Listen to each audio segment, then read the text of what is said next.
First of all, hide that so people don't see our confidential work. Too late. We're already live. I mean, I'm not screen sharing or anything. All right. We are live. Hello, everyone. What's Hopefully up, you guys? can hear both of us, and hopefully our volume is okay.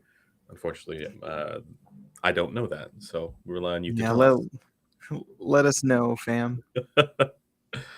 Once again, just the former Canadian Prime Minister and myself today.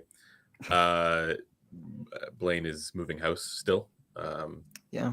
Had to go and rent a truck Today's this morning. the day he's moving the big stuff. Yeah. But we wish him all the best in that endeavor. Whether or not we have a show for you remains to be seen, but we do have some topics today pulled from the forum thread where you guys can contribute. And today's topics are largely inspired by some of the topics suggested by Nuance. So a big thanks to Nuance on our forum. Shouts out to Nuance. Yeah, so that's forum.headphones.com for anybody listening, but also that should be linked in the description for the specific thread. Additionally, the Noise Floor and this whole channel is brought to you by headphones.com. They make it possible for us to do this, and they support our content, and they also do not mandate that we say nice things about the gear that they carry, which is allowing us except to speak for the Resolve yeah. face portrait. That's we are right. contractually obligated to say nice things about it. No, I'm not. It's unhinged. It's yeah. So we do have some new merch up there. I think there's the unhinged stuff, right? But there's also some other new merch as well, like the shirt. Yes. A couple shirts, I think. Yeah. There's one of them is a hoodie and one of them is, I think, a t-shirt. And yeah. So check that stuff out. And of course, headphones.com is a great place to learn about and buy headphones with a 365-day return policy. So you guys will be able to get something that you like at the end of the day. Lastly, I just want to mention this is also available in podcast form. So if you guys don't want to see us, you can check that out on Spotify and various other podcast platforms. I think that's it for all the housekeeping stuff.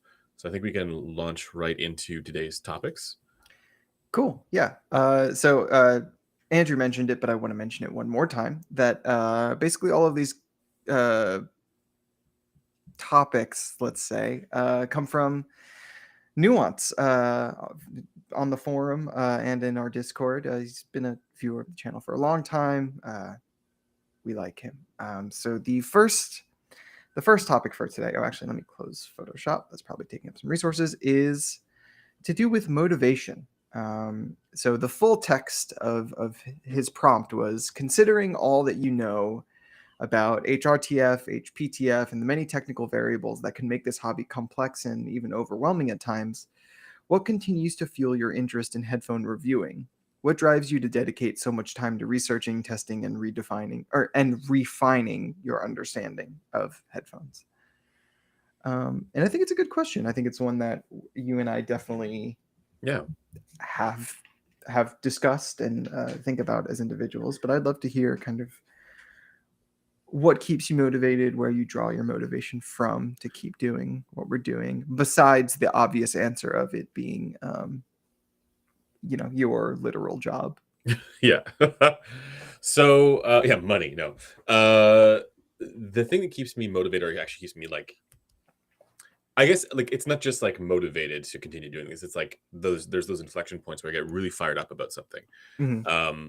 That is when the biggest ones for me are when we make, I won't say breakthroughs, but meaningful progress in terms of our understanding of what good is, right? So a key inflection point would have been, getting to the JM1 baseline, which again, it's not going to be the perfect thing for everybody.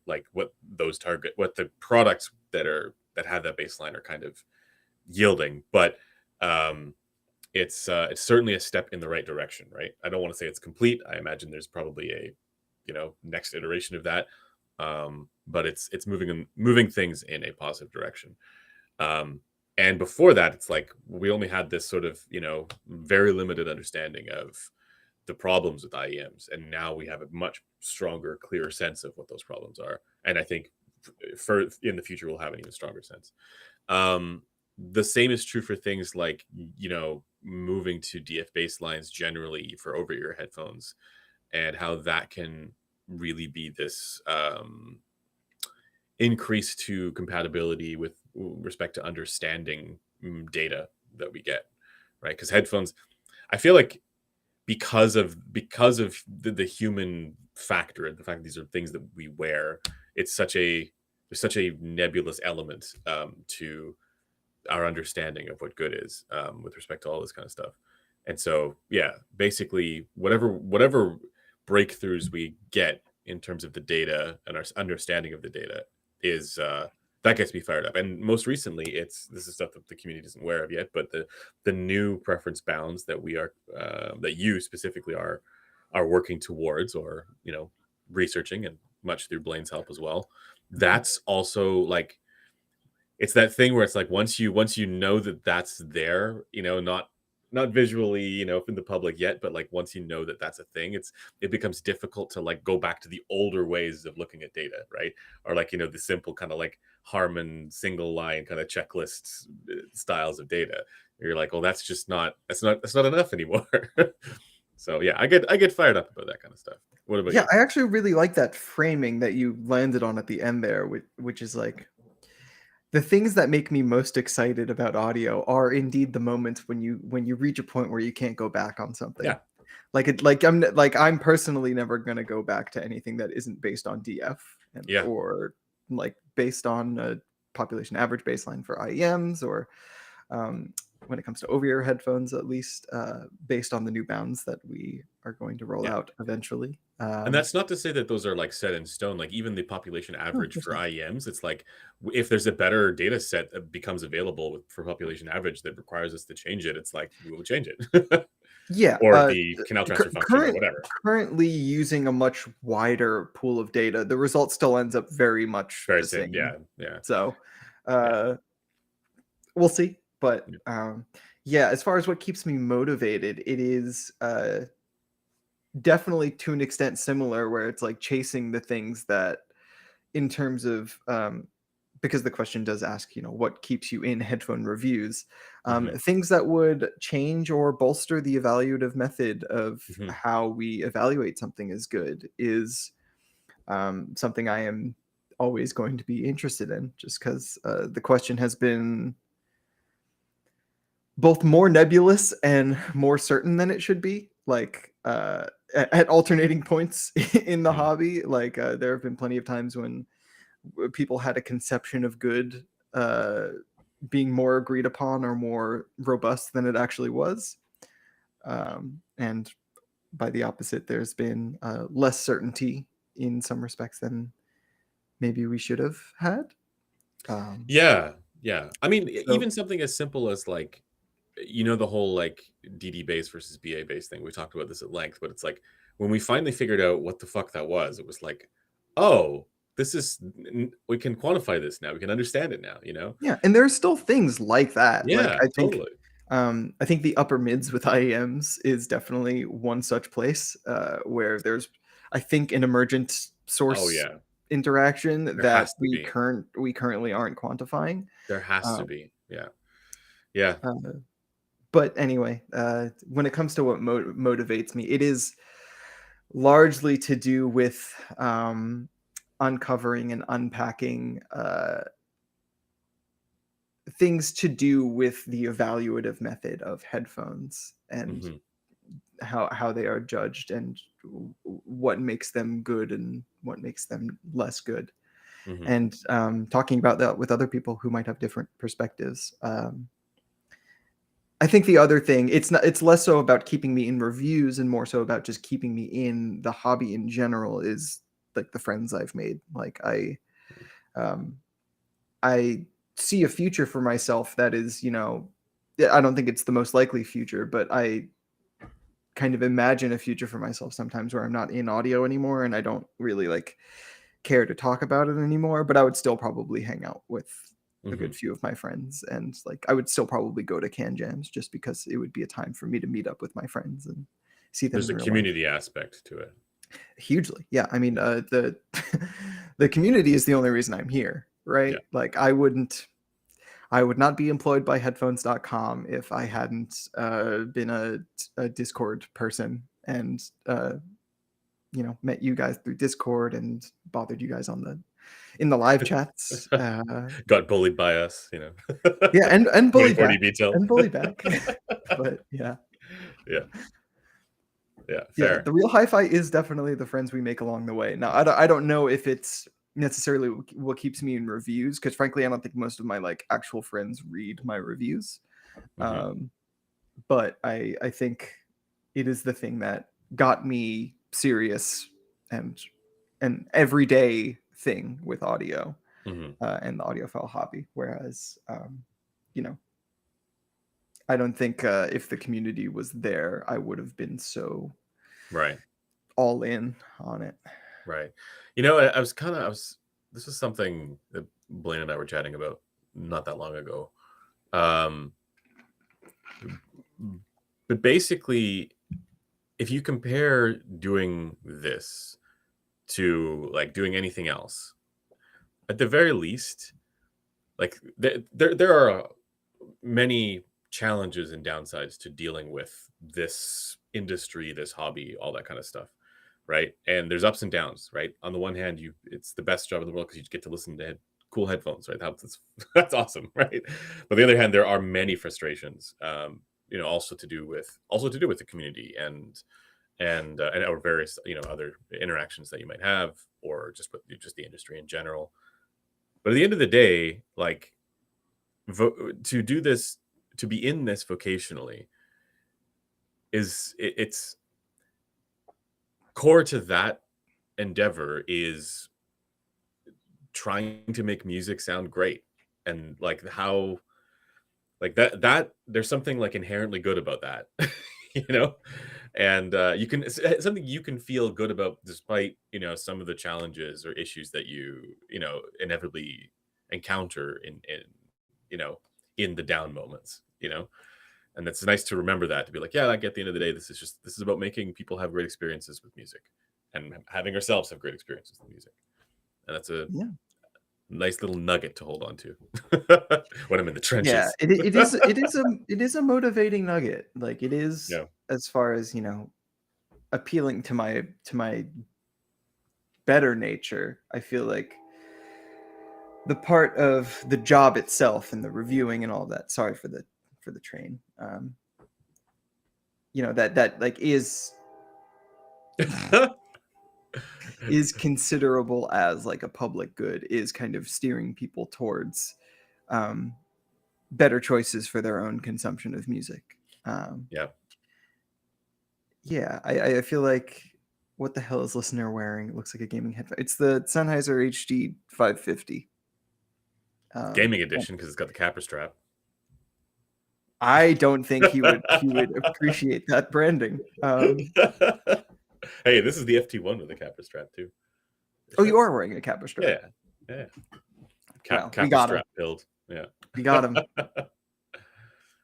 Yeah. But yeah, I do think helping people with that and kind of assisting in the constant curation that, frankly, our society values maybe a little bit too highly, which is like Mhm. um, helping people curate their content experience. Like, I think as a society, we are very focused on curating our content experiences by buying things and optimizing things we buy, and Mhm. etc. And I think there are reasonable perspectives on that could criticize that aspect of our society, but I think because that's the way it is, Mhm. helping people with that, they do seem to really appreciate it a lot of the time. So It's funny because that's my least favorite part about. well, yeah, no, I think so. Like, I think we both recognize there are more important things. Yeah. But it's as you say, like this is the way of the world, right? And so it's like, It's the way of the world, and it's what people want, right? Like yeah. it's genuinely the people that consume our content are people who are looking to improve and optimize their content experience. Yeah. Well, I mean, you say curating, I say, or one might say cutting through the bullshit, because there's a mountain of it, And there is something that feels good about when you help somebody not, get screwed over by a lot of the, weird information that's out there on this stuff. um, Yeah, cutting through the bullshit's a good way to put, I think, what most of us on the team value. Uh, yeah.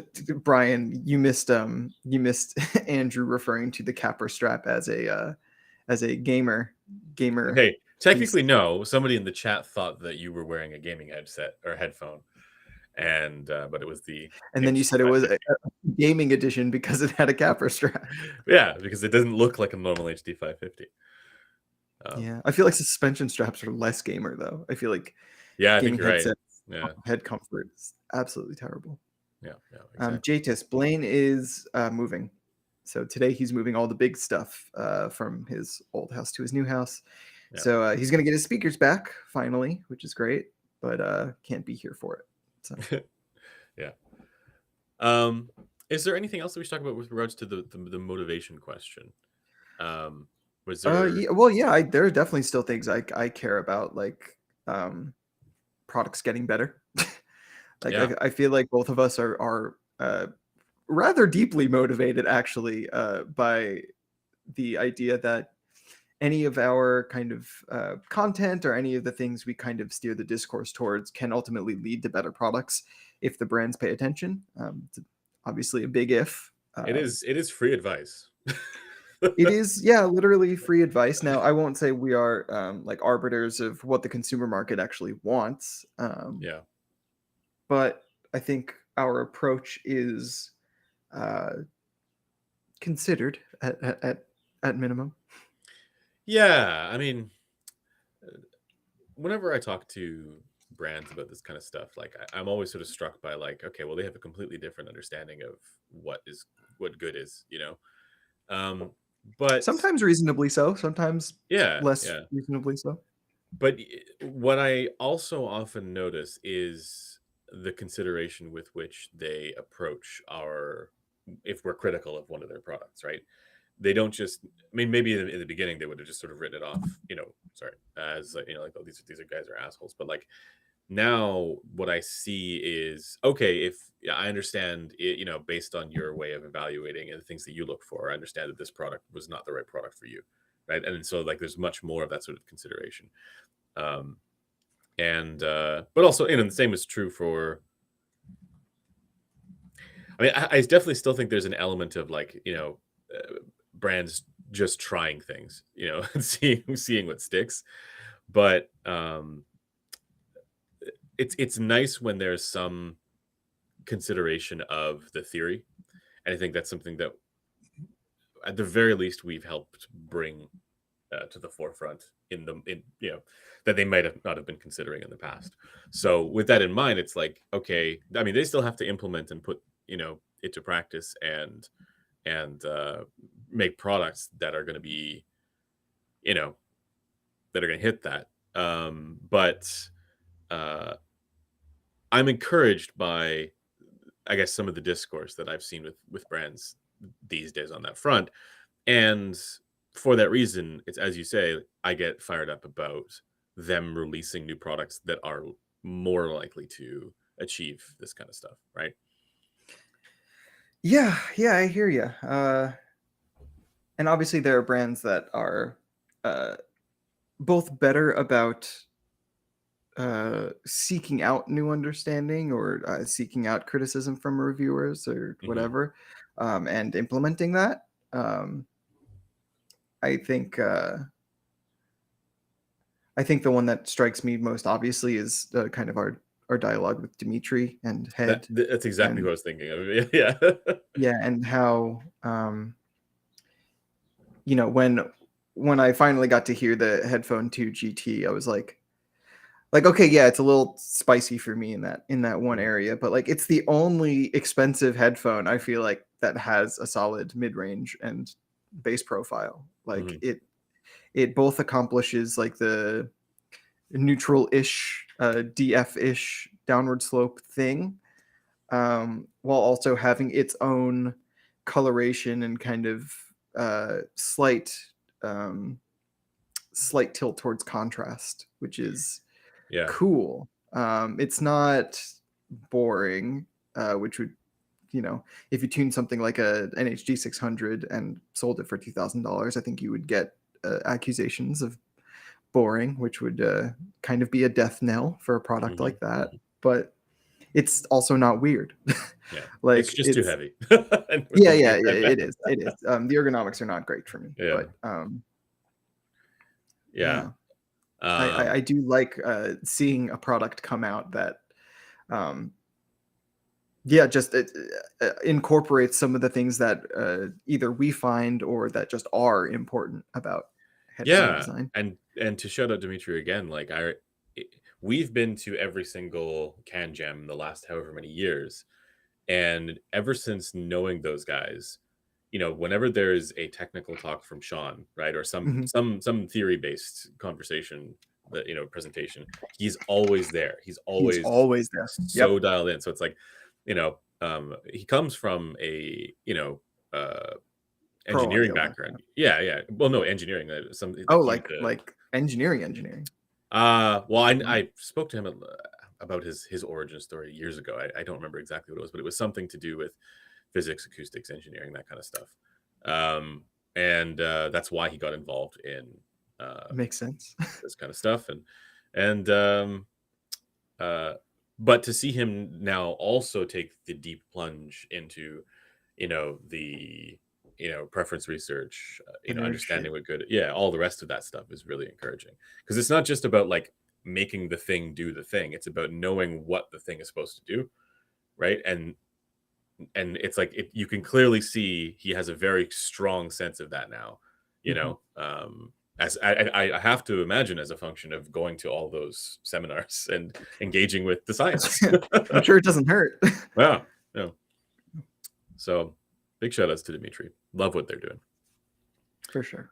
But any brand doing that, like Yeah. I love when any brand,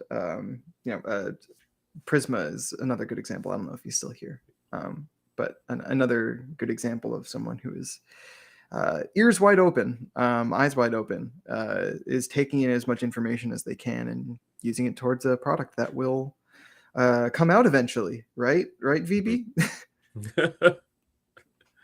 If Yeah, they're I'm here. excited for that one. Yeah. That one's gonna be fun. Yeah. Yeah. So for me, like, I don't know, that basically does it for the things that keep me motivated right now. Yeah, Um, I feel you. like, there's one other one, which is I love when there's something compelling about a whether it's a product or a brand or something that's different or unique, where I can help tell a cool story about it through our platform here and what we do Mhm. creatively. That's motivating. That fires me up. Like I just what realized I still had the thumbnail as the background. that's Do you fine. guys prefer just the The blank thumbnail's background, or do you want the hilarious. thumbnail? I want Let the me know. thumbnail. um, but yeah, like getting to one of my favorite uh this video didn't get a lot of views, but it was still a fun video to do. It was the Felix Audio, when we went to Poland to check Hmm. out their factory. Um, it was just like it was just cool to try and tell that story, like to learn from them kind of what was, their background, where their inspiration came from, how they did everything. It was just a fun thing. So whenever we get to do those kinds of things, man, that fires me up for sure. Yeah, for sure. Like, this applies to Can Jam for me too.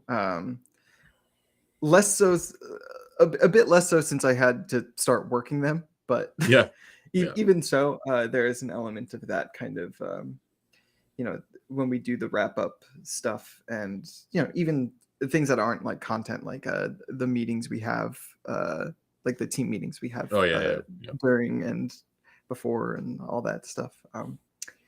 Just being a part of something that is an event that people are going to remember, and you yourself like acknowledging and feeling like you're making a memory while it's happening You should have is joined us at the Airbnb of Doom. Oh, I'm so glad I didn't. I'm so glad that for any New Oh York my can god. jam, my stay is sorted. Um, Yeah. yeah. And then Douglas getting food poisoning Oh, dude, it and was a fucking mess. It's a mess, dude. yeah. Yeah. I should have never let him have that ramen. That was No. on me. I think Alan got food poisoning too. Yeah, it was the same. It was the Was same it? ramen spot. Yeah. Oh, okay. Disastrous. I was fine. I had the same thing. Like most of us had the exact same thing. We all just had tonkatsu. Okay. But yeah, you want to move on? Yeah, let's go to the next one here. Okay, so the next topic, again, still from Nuance.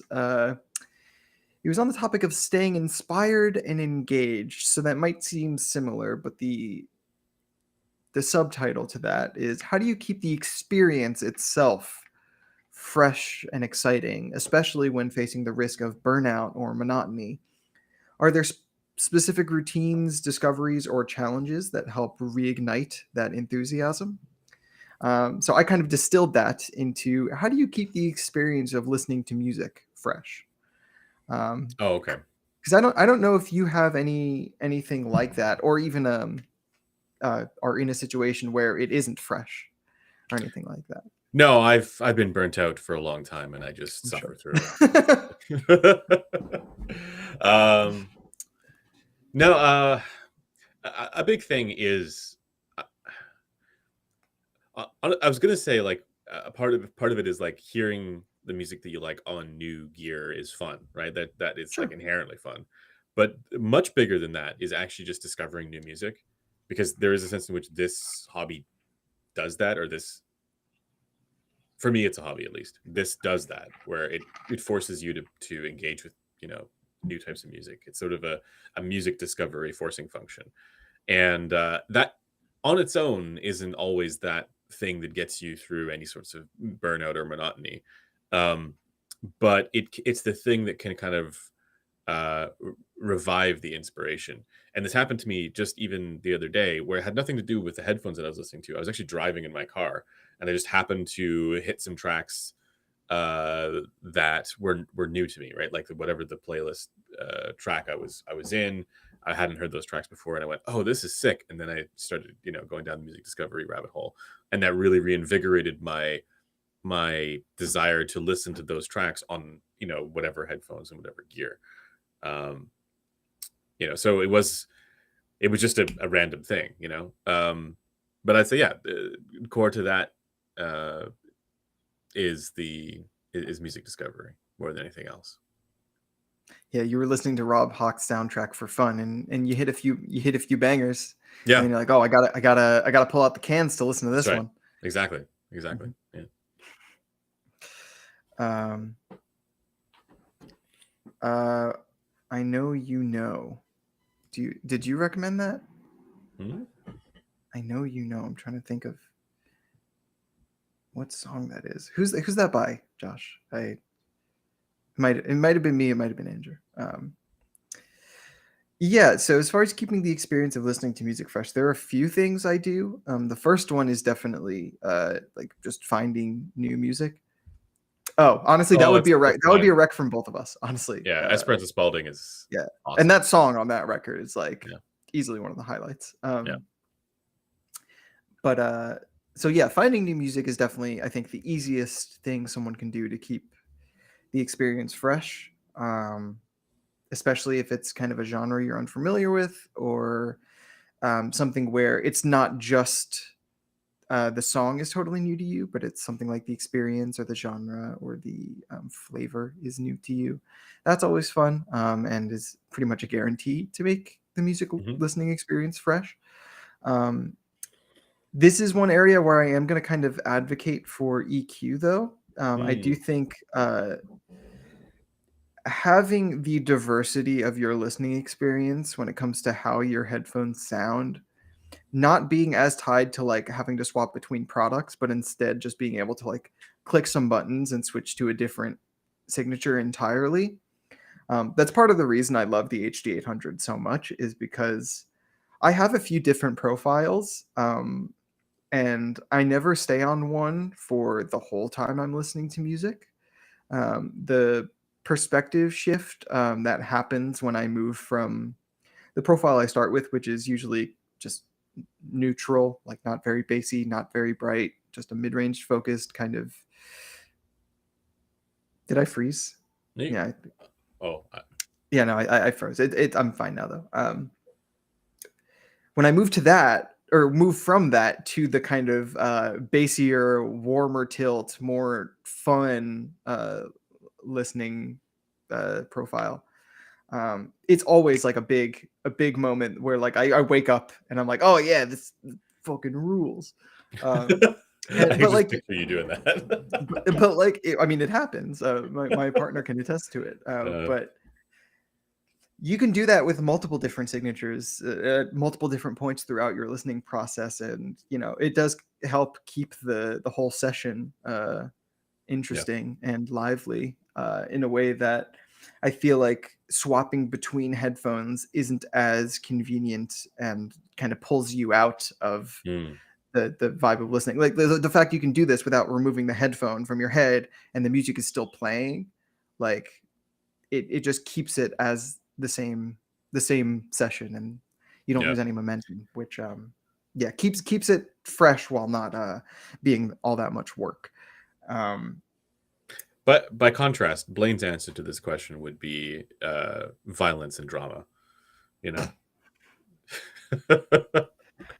Probably semi-jokingly, but only No. Yeah. semi-jokingly. Yeah. Um, If there's opportunity for drama, Blaine will find it. I don't even know if drama is the right word. I feel like Blaine is not chasing drama. Blaine is chasing a fight.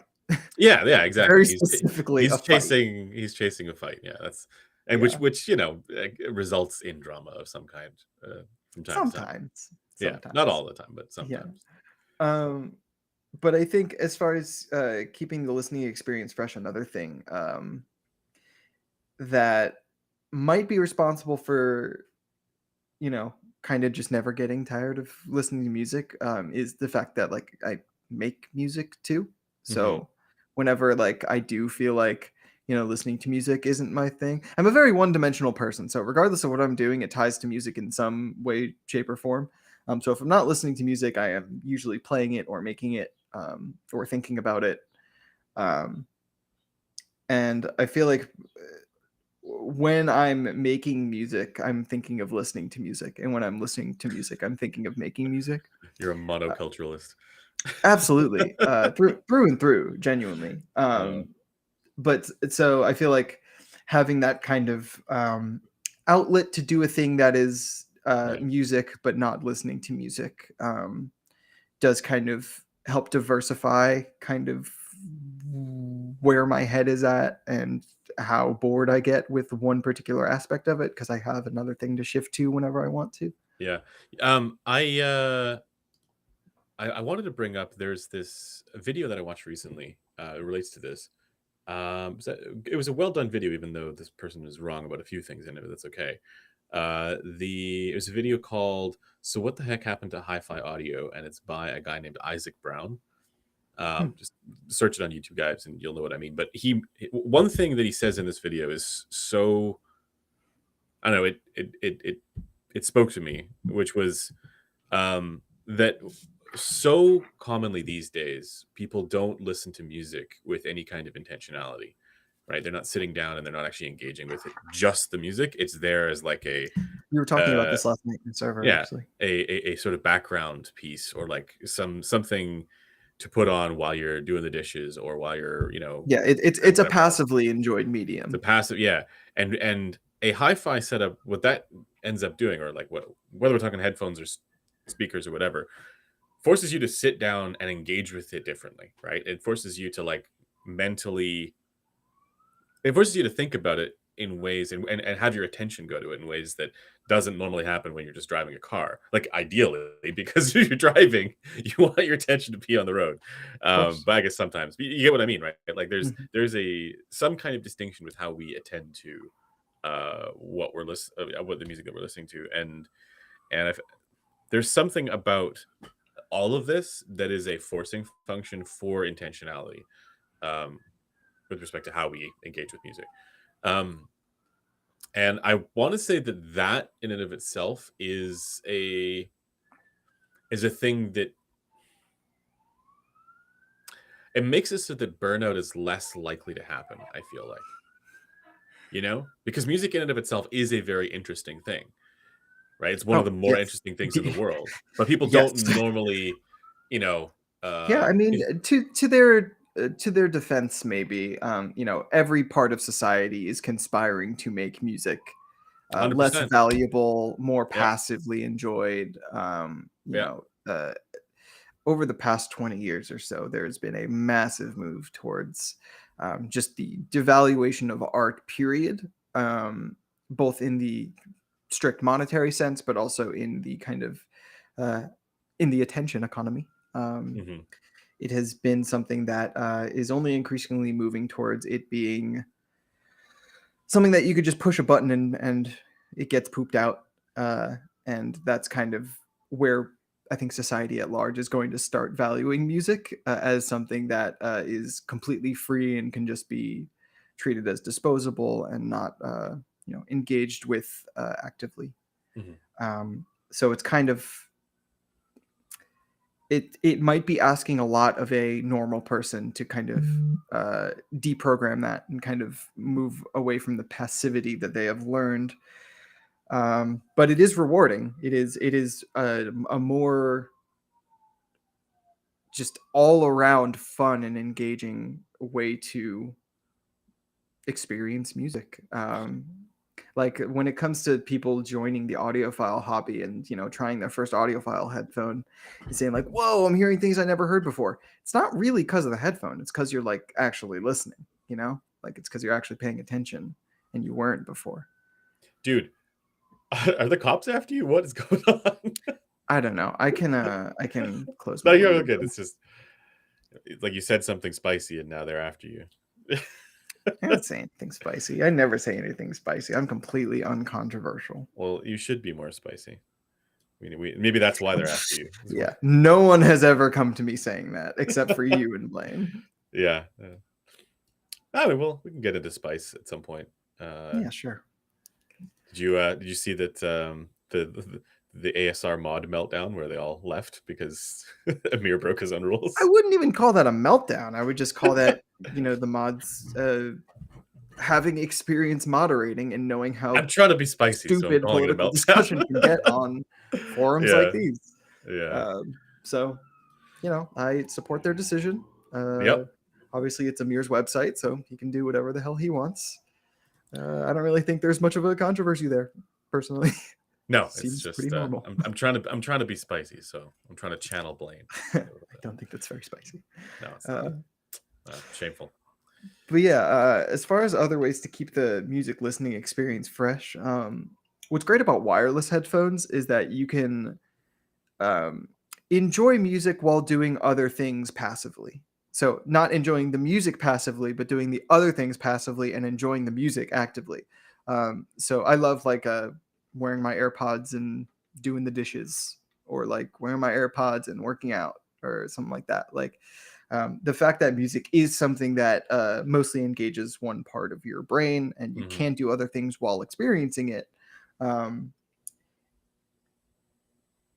Bringing music to something that maybe you weren't prior Oh, I and see. making it the focus of that event or action or whatever instead of the thing you were doing Yeah, it is making definitely something that helps. Uh, ordinarily tedious things less tedious. well, yeah, not only that, but it kind of shifts your perspective on the music itself. Like, Mm. I'm not a huge electronic music listener. Like, I don't seek out a lot of like big bass music, but when it comes to Okay, like if I'm confirmed. working out, that is absolutely the best music, and like it Listener, puts not a me. bass head. I'm not a bass head. No, I am a bassist, and I love bass, but I'm not looking for that kind of bass centric experience um, most of the time. But But what about when I'm working out and I want to ignore the fact that I'm working out, I put on some bassy music and focus on like how big the bass is and how textured it is and how hard it's hitting. Well, Yeah, somebody I mean says that's robots great. procreating. Are we roboting out? No, it's the sound. Oh. Or he could be referring to the two Resolve I 5128s noticed above us. yeah, I Yeah, noticed that I'm at least on the stream, I'm you're the on the happy like one. yeah, and you're in the dark one. Yeah. This is so accurate. I just say that. um, Chat knows. Chat knows you're fibbing. yeah.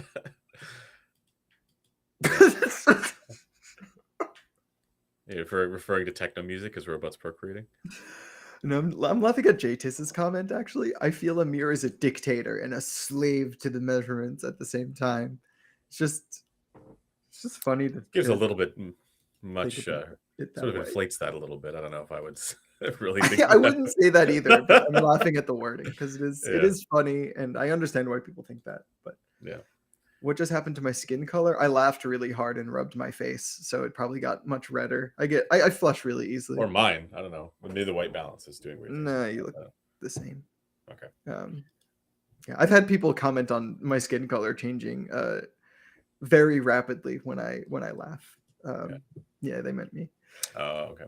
But yeah, Stephen McTally says, I love working on my art with my Bluetooth headphones. I can listen to music intensely and put my mind almost completely on autopilot. Yeah, like that's kind of what I mean. Like, what's interesting is like it's not as much of a division of attention as one might think. Like, you can like focus on both generally because music is something that isn't.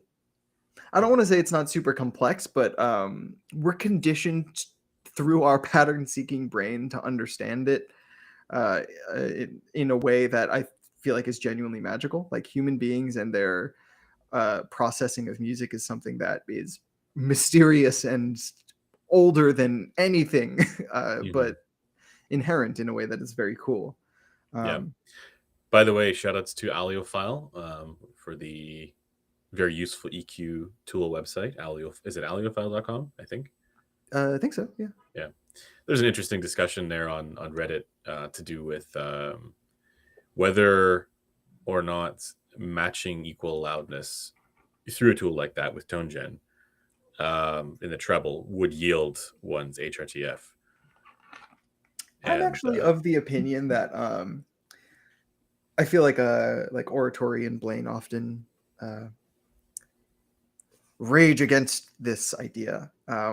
I have too, because I've done it. Yeah, I mean, It's I led think there's to merit to raging against it, but I think there's probably more utility in giving people something to aim for. that's my perspective as well. That like at the very least, that is probably going to improve the vast majority of headphones. But Yeah, whether or not that is the condition that we're looking for, I have no idea. I don't know that there's yeah. enough.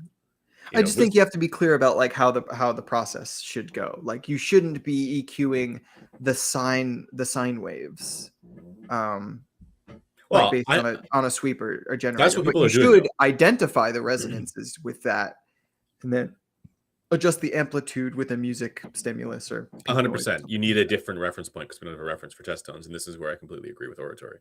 Yeah, But it is also like that's what people are doing. They're definitely EQing based on tone gen, and that's I don't know.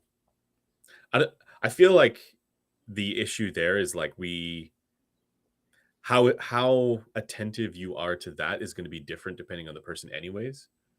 sure. Um, so even if we do that, even if it's true that would reveal your HRTF, which I don't know that it is true.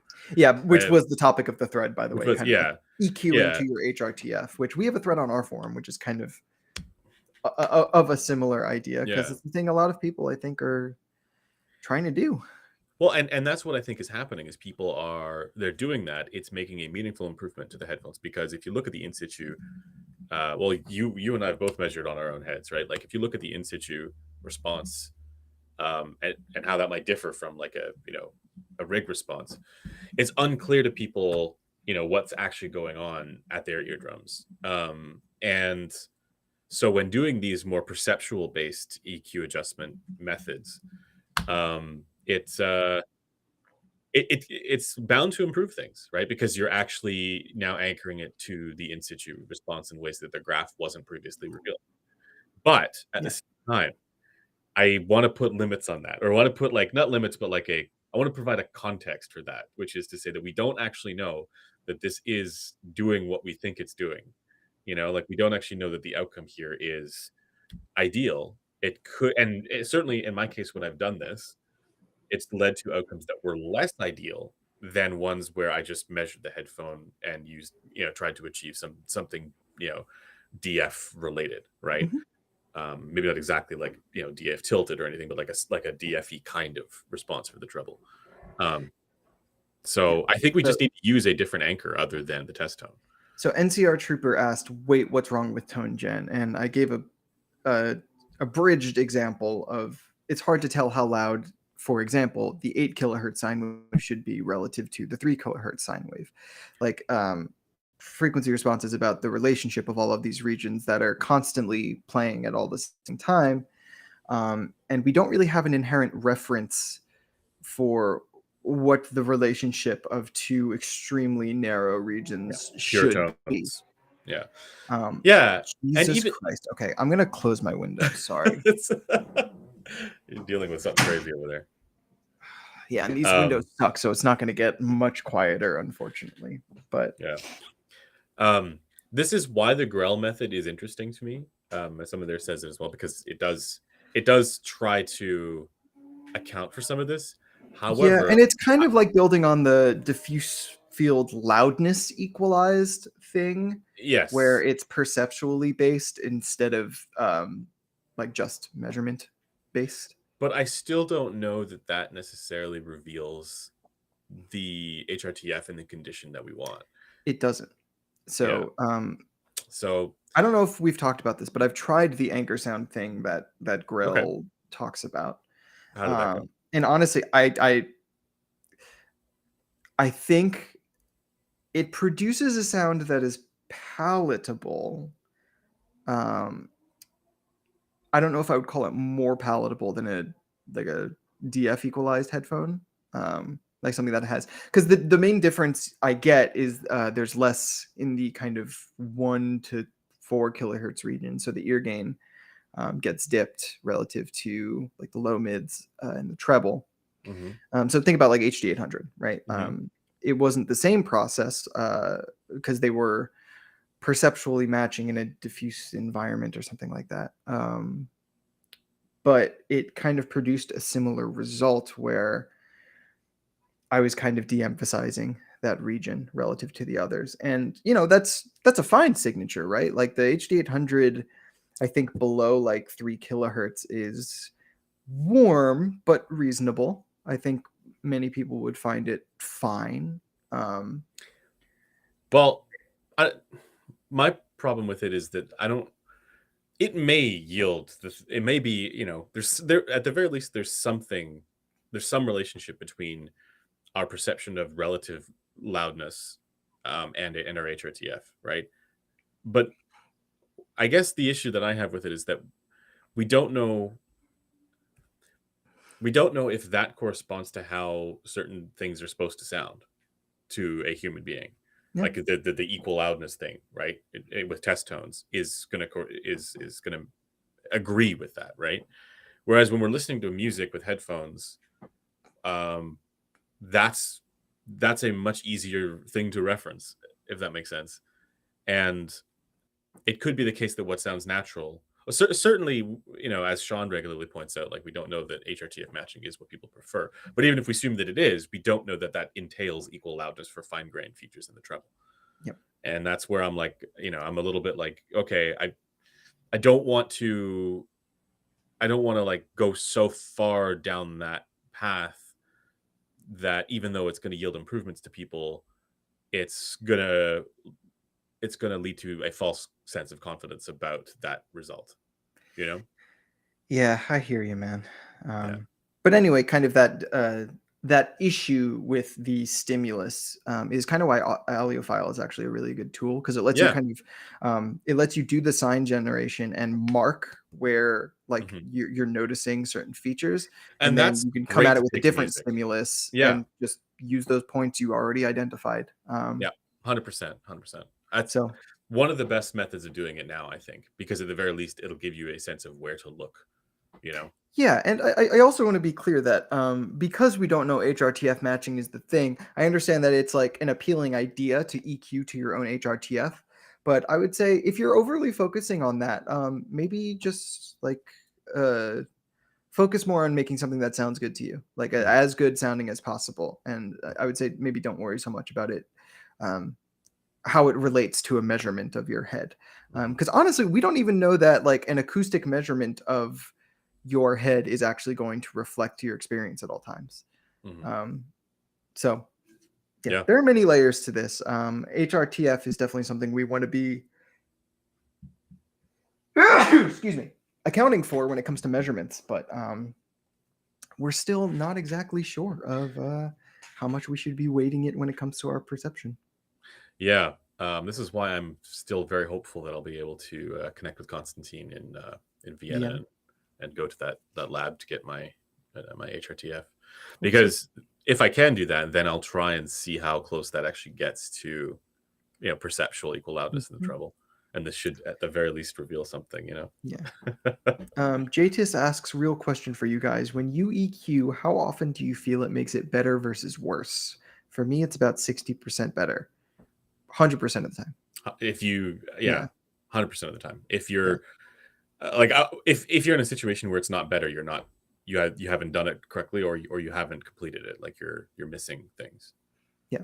So I think what often happens is people will try to EQ out a single feature or add a single feature.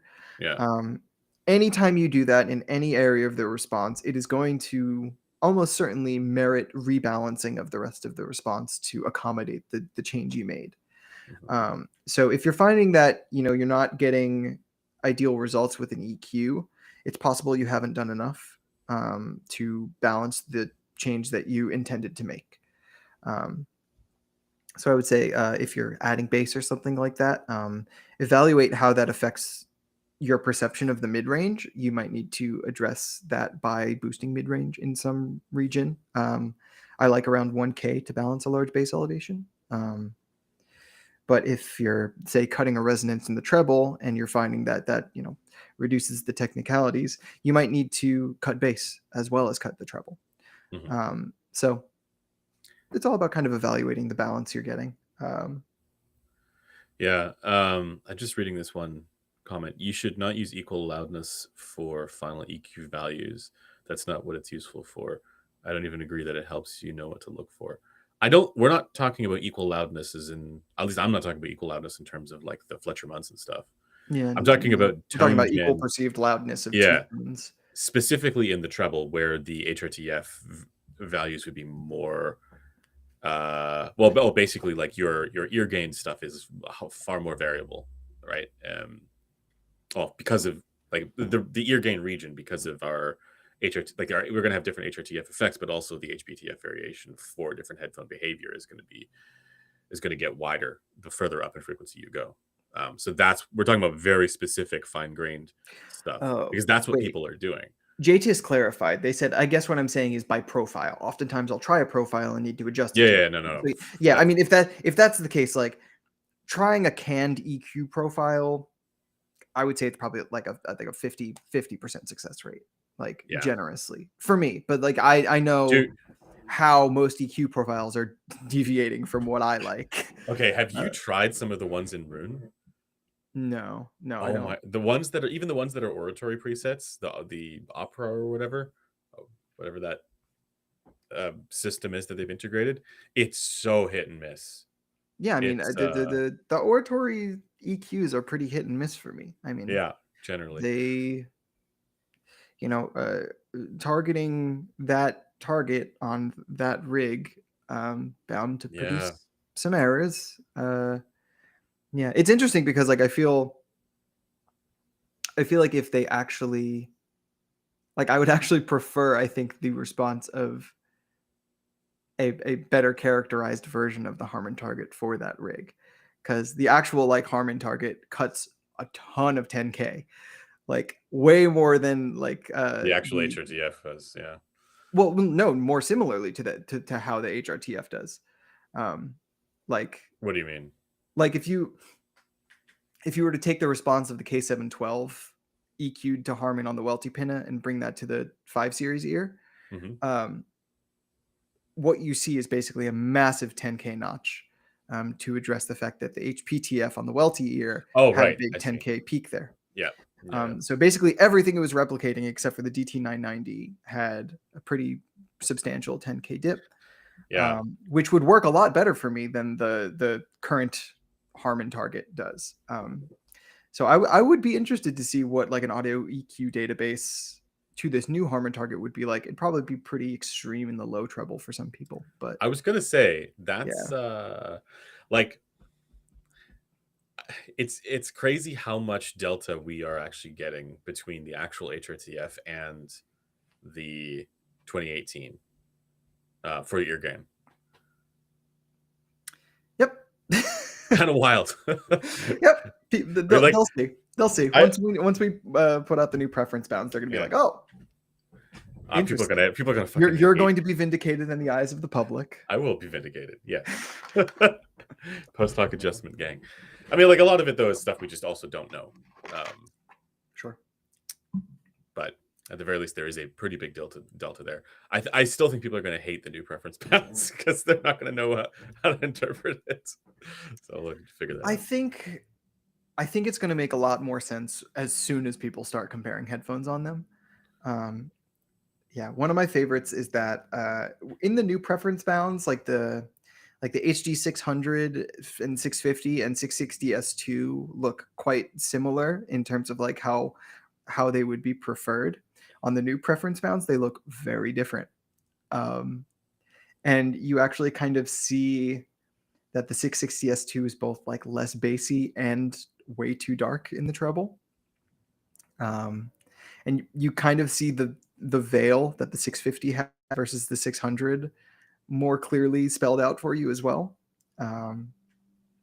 So No. I think there are things about it that once people start to make comparisons, they'll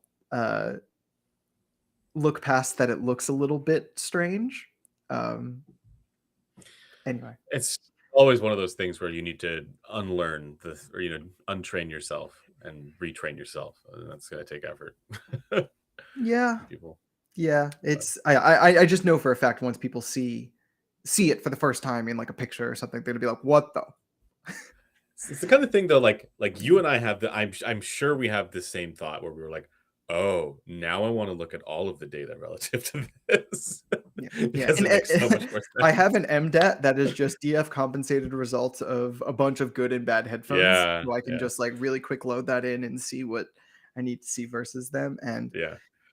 in But like so all that's the thing. cases, they're better than the current It bounds. is, yeah, So and like, that's the thing is like for us, like the niche of the hardcore here. If we are excited about looking at those visualizations, and we don't want to look at the older ways of doing it anymore because the new ways is just so much more relevant. It's like, I hope that people will give it a chance because it's so useful. yeah, I mean, so I think people were very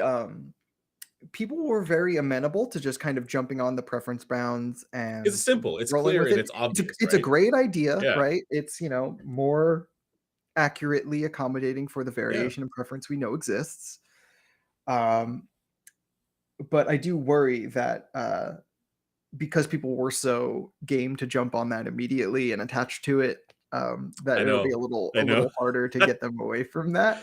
I know. And I think it is going to take more work to do that because Yeah, we're pulling people away from something they already have familiarity with and like and use as an indicator of quality. Um, but we do kind of, I think, need to one better detail the process than we did for the last one. Like I think the last one, because it came out where there was no competition, it didn't really need to be justified. It right. looked like Harman, so people were like, "Yep, cool." Yep. Um, but I think this one is going to need to be justified quite a bit more. And I think part of that is going to be, showing people headphone responses and kind of operating on the community consensus of like, this is a bad headphone. It's a bad headphone. This Yeah. is what it looks like. The bounds show more clearly that it's a bad headphone versus the old bounds, Yeah. which is, I think, a large part of why we're so interested in it is because it decreases the amount of false positives. While the meter of edge looks appropriately bad. That's the thing. Like, I think the feature people are gonna most find weird is I actually think one of the most useful features, which is I know. I completely the treble agree. That region. weird, Like you know. that it outlines where something is likely to be heard as dark and veiled Yeah. to a person accurately to like actual, at Yeah. least what we've seen of human in situ measurements. It's great that that's a result that was just baked into the research, right? Like it's great that like we don't have to do much futzing to actually account for the differences between rigs and humans because that difference shows up in the preference data. Yeah. Like that's great. And that's something we actually weren't getting from the old Harman targets because we were using them on, you know, different rigs and Yeah. whatnot. Yeah. But or the wrong rigs for the 2018, I should say. But Yeah. it's a result people are definitely going to furrow eyebrows and scratch their heads at initially. But I really do think it's going to be very useful. I'm sorry, we're just kind of like This will be teasing Cat revealed so much. By the way, like I in due know time. we'll try to get it for you as soon as we Yeah. can. Still some things to iron out with it. Definitely. Do- Donjo, the distinction I'm making is that I'm thinking I'm referring specifically to the information above like 3 kilohertz. I believe the equal loudness contours would have taken the entire spectrum. No, like the point was to figure out what was perceptually more loud, or what would be perceptually equal, and the relative balance accordingly, for the entire spectrum. I'm thinking specifically as it relates to the in situ response above a certain region, because that's where the ear gain, where your pinna effects and your HRTF is going to be most variable, and also HPTF variation is going to be a stronger factor. JTS asked if we believe in EQing past 8 kilohertz. A certain reviewer said to never do that, but it makes no sense to me. Do whatever you want. I froze again. I don't know if you heard Wait, that. Do whatever you want. where did you see his question? It's in chat. Yeah, it's probably a So, ways up. I haven't been oh, scrolling. okay. Um, Oh, okay. I see. but yeah, no, like the most important change I make in an EQ profile is usually above 8 kilohertz. Like it's usually the thing that takes something that's maybe reasonable in most of the response, but bothers me a ton above 8 kilohertz and just turns it into a reasonable response. What what was who was saying not to review, or not? So what reviewer was saying not to EQ past 8K? Were they saying not to EQ to the target past 8K? I can totally see that. Or go That way makes further total down. sense. Yeah. No, I mean you do want to EQ above 8K Yeah. Of course. Of if you course. need to, Yeah. but to a Like for so target, many headphones, not. putting like a notch, Q of 6, like 4 or 5 dB is a requirement for me. Yeah. Um, Not to auto EQ past 8K. I would say go even lower than that. yeah, I would say audio EQ above like, Like oh god, this is gonna sound 1K? grim, but like auto yeah, auto EQ above 1K is kind of rough. Yeah. Um, yeah. When might we be seeing the new bounds? I don't want to promise anything. It will definitely be this year. I would say before it gets cold out again. Hmm. Another interesting one from Don Joe here. I hope I'm saying your name correctly. Though it was intriguing how Mr. Grell said we intuitively correct headphone position in a way that reduces the variation a lot. Well, he's saying this is in reference to positional variation on your head from day to day is going to mess with you past 8 kilohertz, but you should try to EQ anyways. I think, at least my understanding of his position on what the brain is doing,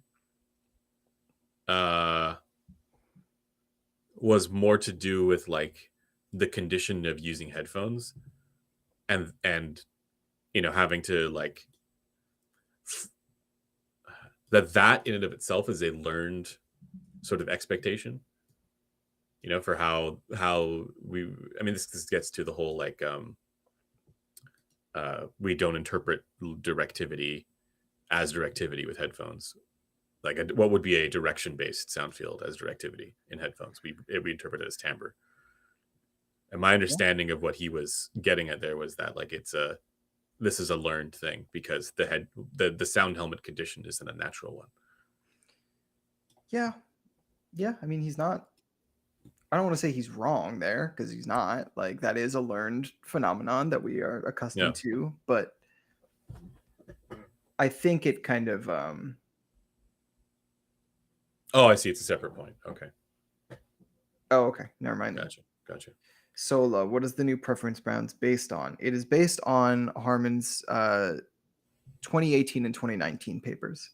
We'll So have to show folks the difference between like the existing preference bound and the new ones to show that like oh, that'll it's be, yes, that will absolutely be required. you know it's a right now it's a very crude like you Right know now, it's literally just filter shapes. Like it's yeah literally just the shapes of the Harman filters that are accommodating of enough of the Harman preferred tilts of a DF-like response. Um, it's moving from that to being based on actual headphone responses that were preferred equally to Harman as far as the model is concerned. So if in the segmentation paper they had listeners listen to an AKG K712 EQ'd to the Harman 2018 target on their Welty ear. And then they replicated a bunch of other headphone responses that they had measured from that headphone on the Welty ear, replicated it on the K712, and then people were able to score them. And there were a few headphones that scored within the statistical accuracy of the model of the Harman target in terms of preference. So it was the Shure SRH 840 as replicated by the K712, the PM1 replicated from Oppo, the Sennheiser HD800, the Beyerdynamic DT990, the Sony MDR 7506, and the Philips Fidelio X1.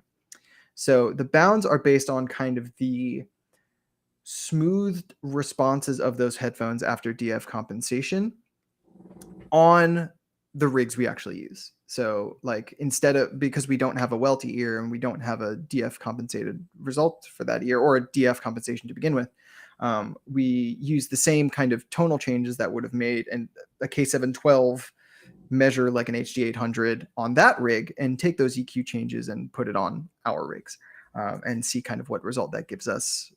And then we're going to have to do some editorialization to make it make sense. well we have to basically select the what is the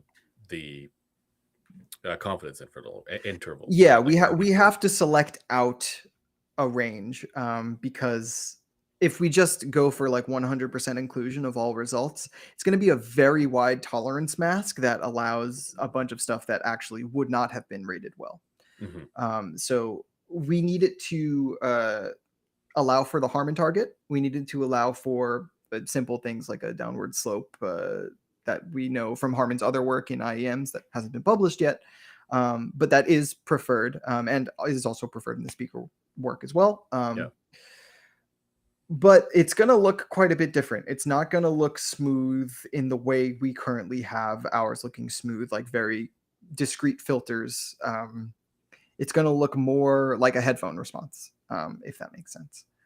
But not unfortunately it's going to look more like a headphone response. Yeah. I don't know. There is I hadn't thought about this too much, but one of the issues with the existing preference bounds or with the existing visualization with the calibrated response is that people don't have a visual indicator for various different regions of the frequency response like they had been able to learn with raw graphs. Like the presence like of the the ear gain. HRTF peak. Yeah, exactly. And that is one thing that the new bounds actually does solve technically, because it does give you a pretty clear indication of where these features are. It's very obvious where the ear gain HRTF peak yeah. It's just that it looks different from traditional measurements as a result. Someone says, do you have both your preference sound signature on Squig? No, because the Squig is bad. I mean, not only that, but like it's hard to triangulate a preference that would work for every person's database because people are measuring on different shit, right? Like, I could give you guys if you take a DF response and add the optimum hi-fi speaker target on it, that's roughly what I like. But there's going to be variation there, especially in the treble. So it's not, I don't know. One of the reasons I think I'm so excited for you to get the HRTF measured is because you could have the first good reviewer target, because it would actually be based on your anatomy, and you would be able to do measurements on your head to verify what sound you prefer. Yeah, Um, that's the goal. yeah, and I think it would be good for the content, because people would be able to see, um, not only what about that headphone you don't like or like because of how it adheres based on a graph, but how different your response is versus the measurement rigs. Um, Yeah, I mean, this is also part of the greater project of understanding HPTF variation better, right? Like headphone behavior better across different heads. Because right now we have two that are aiming for certain standards. But what if we increase the number of ears, or make them actual human ears? You know, like what does that do to the variation in the headphone behavior? Um, don't know. yeah, so We'll have hopefully to see. we can understand that a bit better. But there's still some theorizing that needs to be done there, and some work that needs to be done there, and it all is dependent on it's all conditional on me actually getting that, which I need to still uh, iron out some of the last details there to make that happen. Like it's it's a very narrow window with which I'm able to actually go to the lab before Munich Cayenne starts. So I'm really fingers crossed, hoping to be able to make that happen. Yeah, I hope it can happen. Yeah. Um, I think we should probably move on to the next topic. Yeah. Next one is maintaining perspective amid evolving preferences. Again, this is back from Nuance as well, from the forum. Yeah, so I kind of Go distilled ahead. this a little bit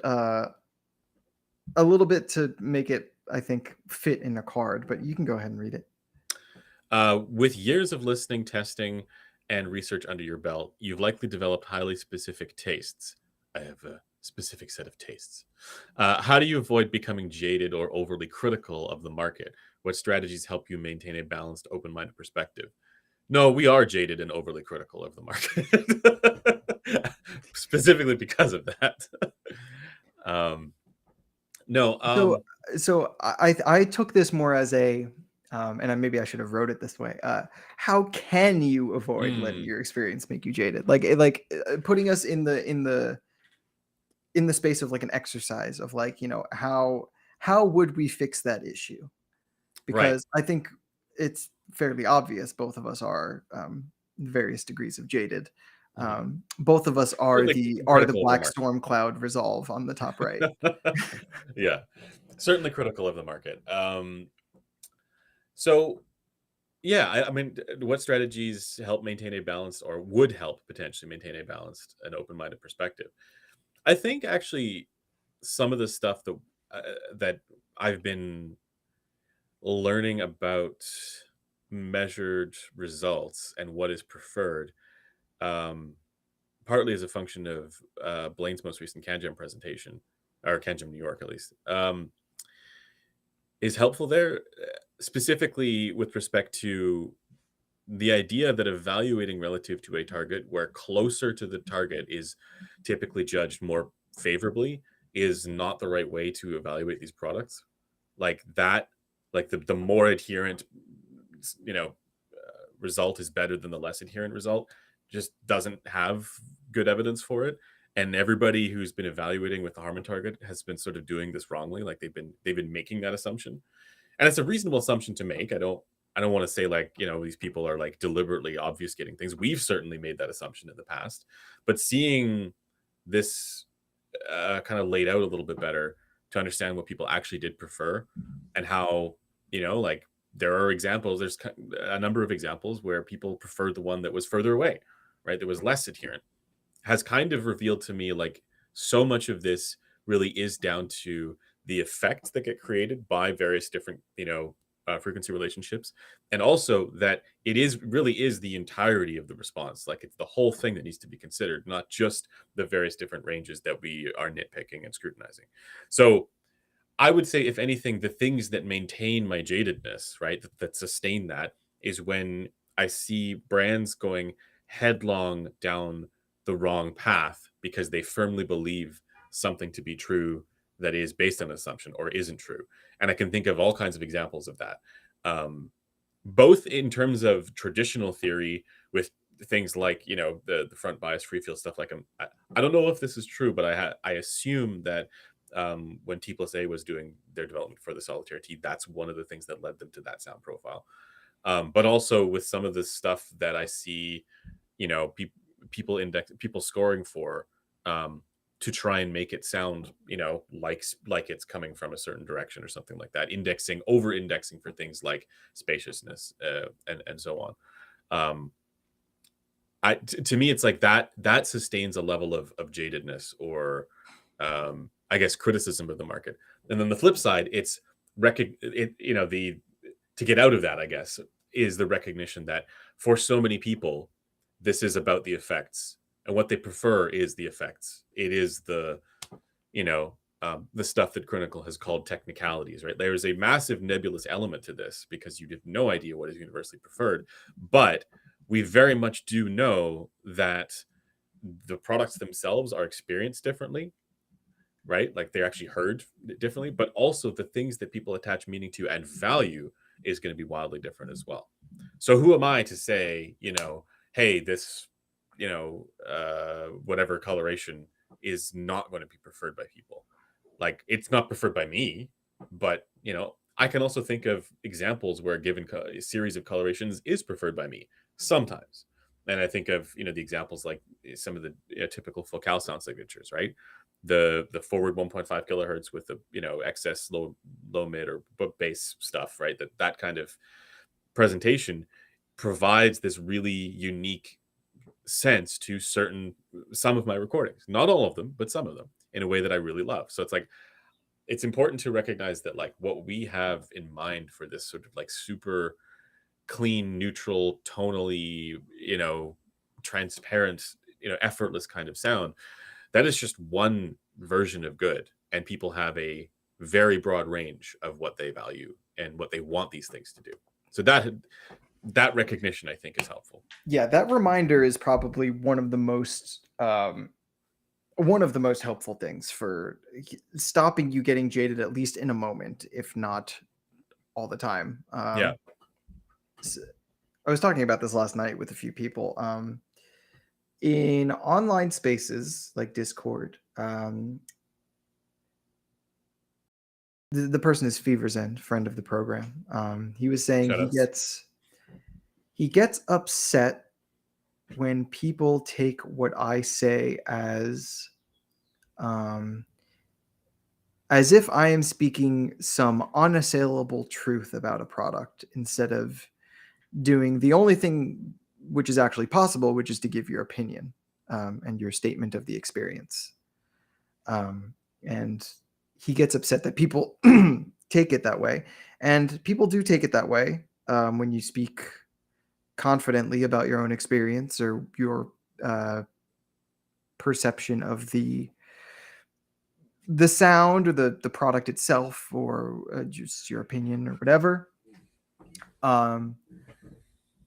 But I will say one of the things that's made me less jaded about this hobby is having a friend come to me and say, "You're right. Your opinion is a correct characterization, but no one cares, and everyone's having fun except for you." Um, and it's not that is something that's happened to me multiple times, and it's something I do genuinely very much appreciate, because I'm not in this to tell people what to enjoy. I'm not in this to even tell people necessarily what I enjoy. Like I'm here to help people get to the thing that makes them the most happiest, and Mhm. to find whatever path gets them the most enjoyment. Mhm. Um, it just so happens that for most of the hobby, I think that that path involves buying things, and not necessarily using the action of buying the thing and listening to it to identify what would be better, but instead just enjoying what they have. Um, and it's important to me that people are able to do that. Um, Mhm. and if I can help someone do that, that's great. But there are times when I think my opinions can make people upset and make Oh people yeah. feel like less confident in their purchase or in their own enjoyment. And I don't like that.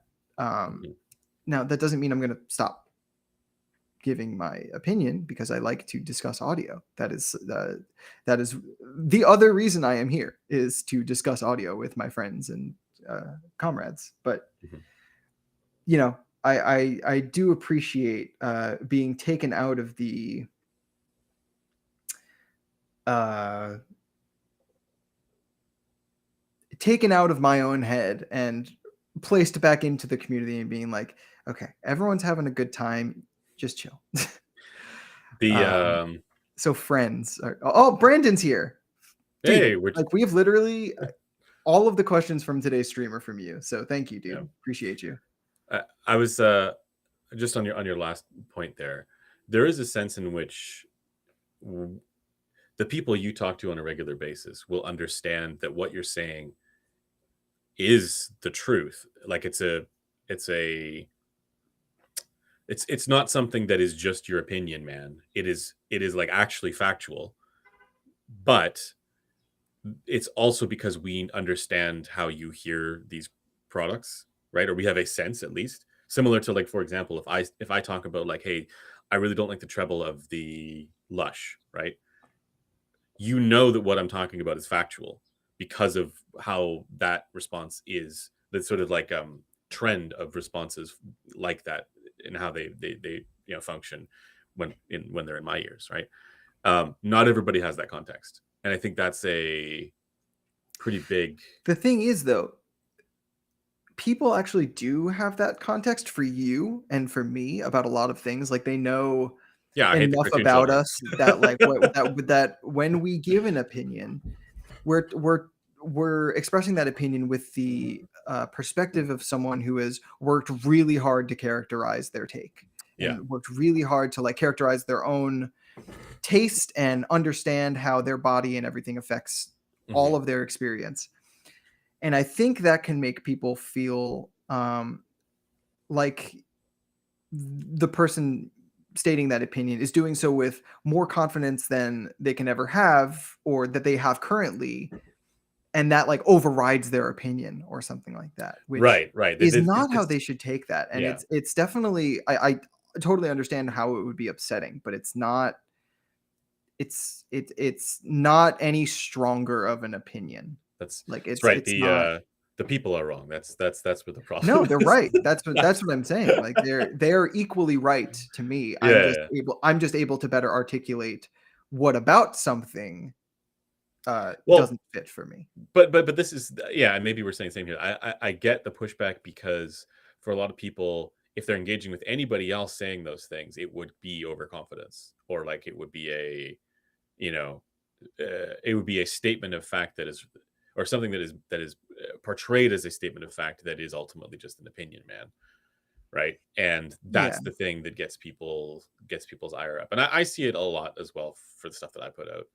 um, the one thing there is I do try, and maybe this is unsuccessfully when I'm ranting about something, but I try and have some sort of consideration for the variation in preferences that people might have, that are not mine.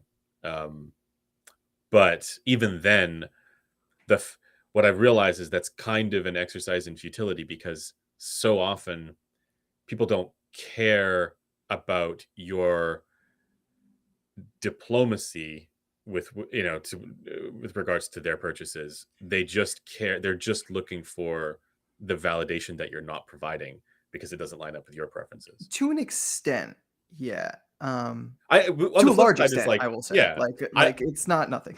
I have encountered people who are like, oh yeah, I get why you don't like the Oreo, or why you wouldn't like the Oreo organic, but I love it, and I understand, that like, for you it's got too much trouble, or too much whatever, and but for me it's, so they're able to basically make that kind of like mental uh calculation with the way that they react or engage with the material, right?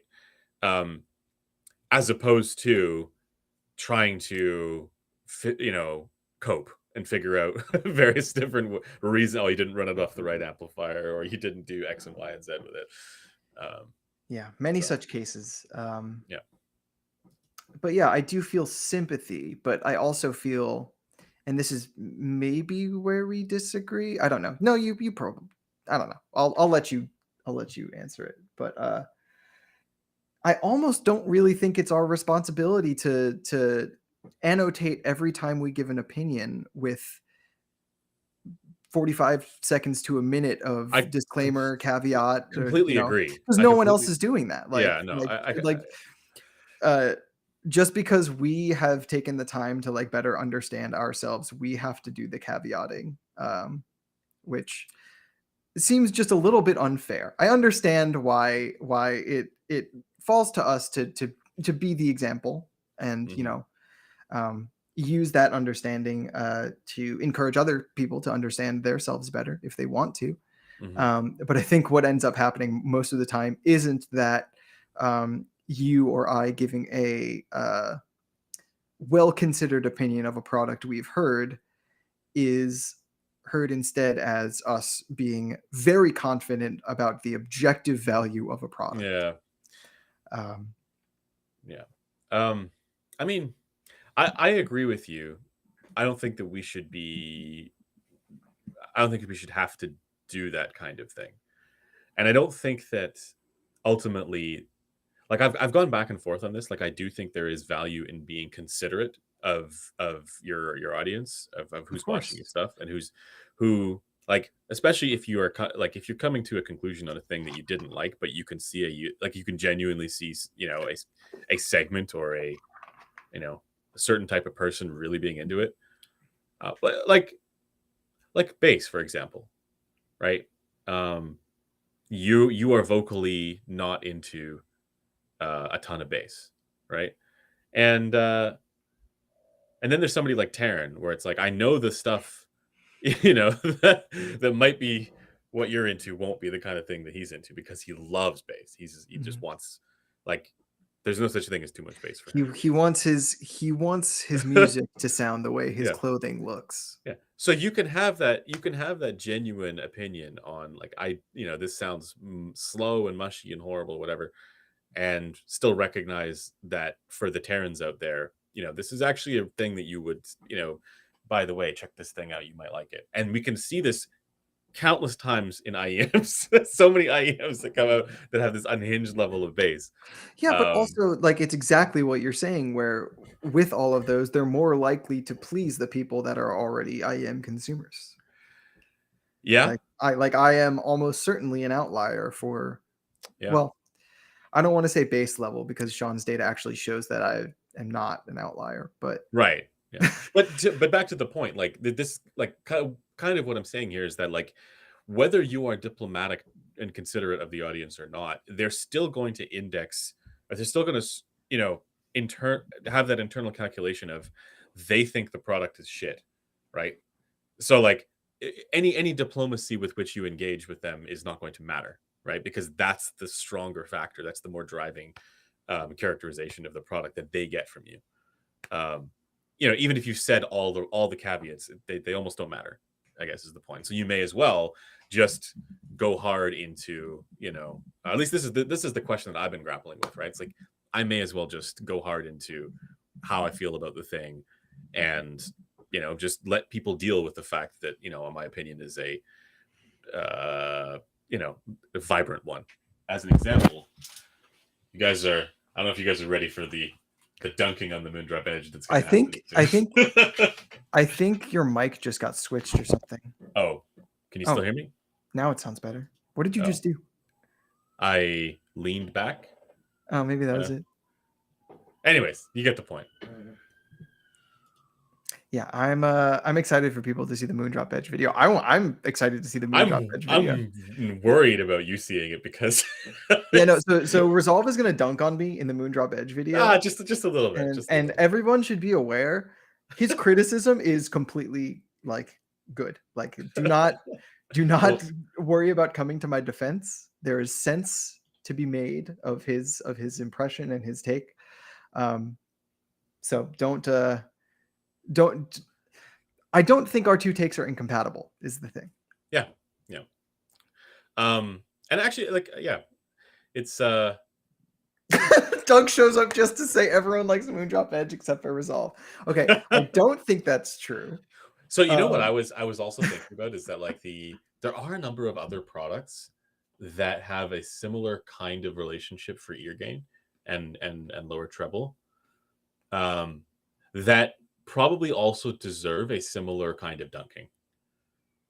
And they are products that are like audio in the audiophile space and are somewhat lauded. Okay, no one send Resolve and LCD S20 because he will That's dunk on it. the S20 is exactly what I was thinking about, but I know it also is. also I mean, See, this is the thing. We are both poisoned in the brain by measurements, such that I knew exactly what you were thinking about. yeah. Oh, God. Also, Douglas, you've seen the data on this, and we know that most people probably wouldn't prefer the Edge. Oh, did you show If him? You showed him it against the New I Bounds? did, yeah, Yeah, yeah. yeah. So actually, it's not that most people wouldn't enjoy the Edge necessarily. It's that when presented with an alternative that didn't have that kind of treble problem, um, an ear gain issue, They would people would probably prefer it more. exactly, yeah. Yep. Yeah. But other products like okay, here's Odyssey LCD5, MM500. Those I'm not going to say they don't have quite the same relationship. They're actually Yeah, considerably better MM500 is because probably the least bad of the least bad of any all of of these. them, But but they it do have still has yeah. issues. It's so like I'm not going to say I don't personally find the MM500 that shouty, but I Me could neither. see somebody finding it shouty. Yep. The LCD5, so many people found it shouty and for good reason, and I think it's worth So calling that out. there are two factors there. For one, the LCD5, the relationship between bass and mid-range is leaner. 100%. So, and like in the New Bounds, that's another one where like two very similar headphones are shown to be more different than people think they are. The MM500 and LCD5 have markedly different bass to mid-range relationships, such that the MM500 is warmer enough that it's less likely to be heard as shouty. However, they both have a preponderance of 1 kilohertz energy that I think hasn't been acknowledged until now. That does work against the sense of fullness and Well, you're worried about the leanness. For me, I'm worried about the relationship between shout and the ear gain and treble. Yeah, no, yeah, exactly. And they're both like super relevant and they're related to one another too. And it is true, like what you were sort of referencing to do with the Edge as well, with some of the other profiles is 100% correct. Like if you remove that bass boost with the ANC whole thing mode, falls apart. it even though there is actually bass like in that mode, like it does have a bass lift in the it does that low ear gain or the low mid cut thing, right? And that just causes so many problems, so many more With the rest of the problems for response. the rest of the response. Yeah. Yep. So I completely agree about that. But it's to me the thing that the where my brain goes as far as the problem area is in that ear gain relationship. It's just too much. I didn't have an issue with that part of it. Personally, it just didn't really bother me. But the treble is something that like I knew when I was reviewing it. I was like, okay, this is a dark headphone. For people who like dark headphones, like your boy, it's gonna be fine. But to But me, the weird thing is I don't hear that as like I do know what you mean about it being dark, but its darkness is not a problem. I find interesting. like its darkness I is mean, a I didn't problem find it to for be a the problem overall subjectively response. either, but Yeah, its darkness is a problem for the overall response, but that its darkness isn't the thing that stands out to me perceptually. It's the boosting of the lower harmonics at like 3 kilohertz or all right. 2.5 We need kilohertz. to move on because everyone is just making edging and gooning jokes in chat, and it's not okay. Oh God, I learned what that Fucking term means degenerates. the other day, Jesus. and yeah, happy to move on from that. Do you have any impressions of gear? Have you heard anything since last week? Only things I can't talk about. That's a shame. Yeah, but now is the time for spicy half hour because we're All right, we're yeah, trying to make this stream a bit let's do shorter. that. Yeah, spicy hour. Yeah. I'm trying to think anything else that I have heard recently. Um, Yeah, I've definitely heard a few things that I can't talk about, but Damn. Okay. I mean, you already know what they are, so. I know what one of them is. I don't know. I don't know about the other one. Well, one of them's an IEM and one of them's an over ear. Yeah, I know what the IM is. Okay. Did you find the capper strap changed your Sound? yeah No, sound not physics? really. Okay. No, I the mean, you have a capper massive strap. head anyway, so it's like Yeah, what's it yeah. going to change? The capper strap is. I do find it more initially comfortable. On like because the top of the head, the weight distribution is it's a big improvement. Um, However, I'm not sure that I notice any difference in terms of long-term comfort. Like after Okay. hour 6 of wearing headphones, it's It's going to be still just uncomfortable yeah, regardless. Yeah. exactly. Okay, that's reasonable. Yeah. Um, But the initial so like putting it on your head feels better with the capper strap, so that counts. it does. Yeah. Sola says the 505 550 the Sennheiser releases would not be as relevant if it was released 8 years ago, and the HD6XX was released last month at 220. A large part of hype is the excitement for new gear. Maybe Kind for of disagree. 505. Like Yeah. I think 505 is an interesting development. It definitely has enough issues that I feel like it makes sense as a lower offering in the 5 series. Um, I don't know. I feel like if the 550 came out 8 years ago, it probably would have still been regarded as a fairly competent headphone. Uh, So I actually think that the 550, to me, there are three things to consider: 550, 6XX, and 600. And the 550 is different enough from those other two in a way that is more neutral that I think it would, if they all came out at the same time, there would be a certain amount of excitement for each of them.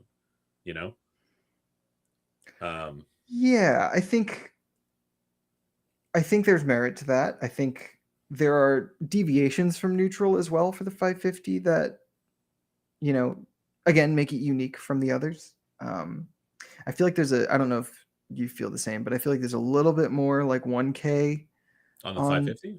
the 550, just like a little bit more 1K emphasis versus the 600 and 650 that has some benefits. And because the I don't 550 know. has more bass extension, it kind of like it changes the character of everything up below like 2K See, 2K for what's me. funny is to me, I notice more colorations on the 6XX and the 600, more so because of that slightly more forward kind of low presence Yeah, I compared with figured you were going to say that. Yeah. the upper treble.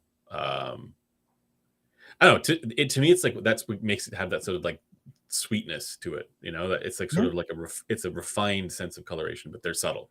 You know, Yeah.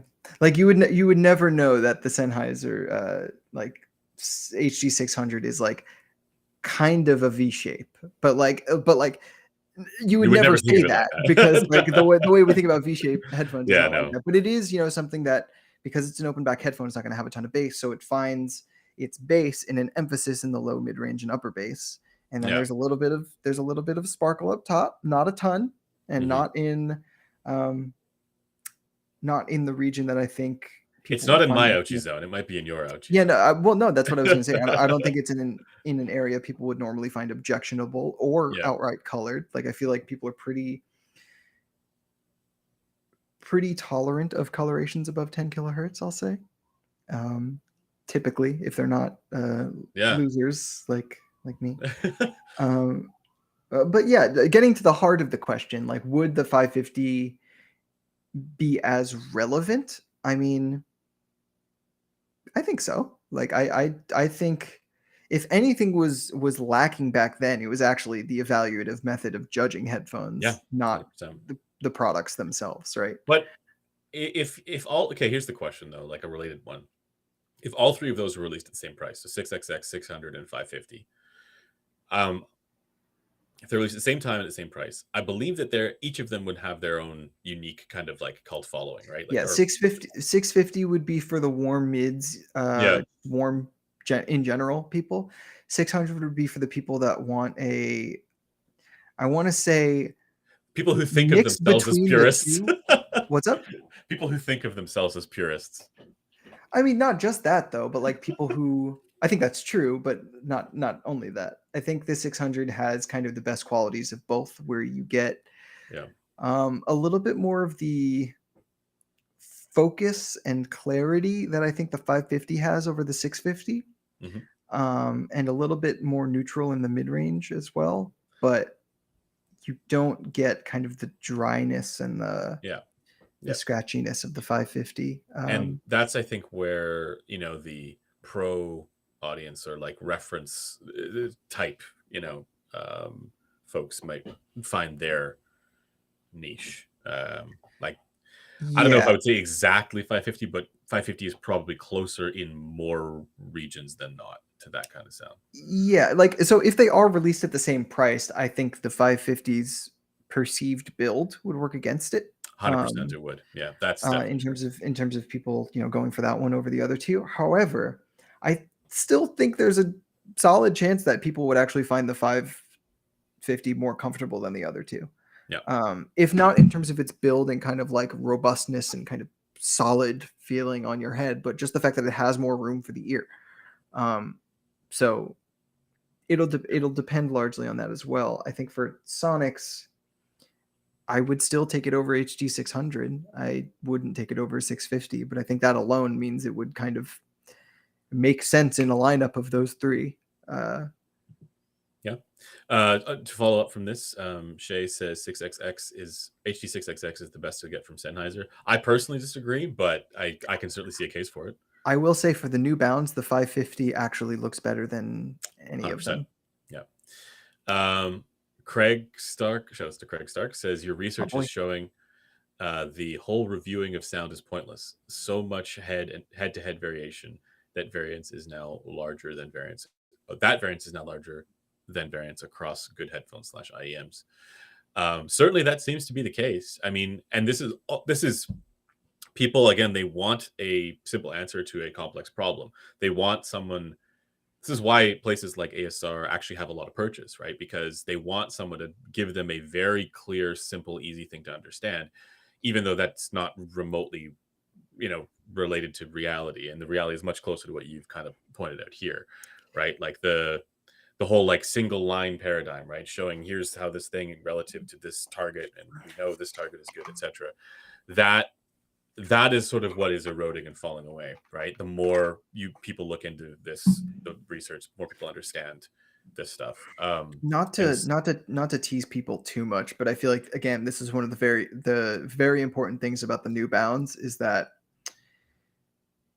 they are still useful in that when you put a good headphone into the Bounds, you see where it's good, but you also see where it could be better that's in basically all cases.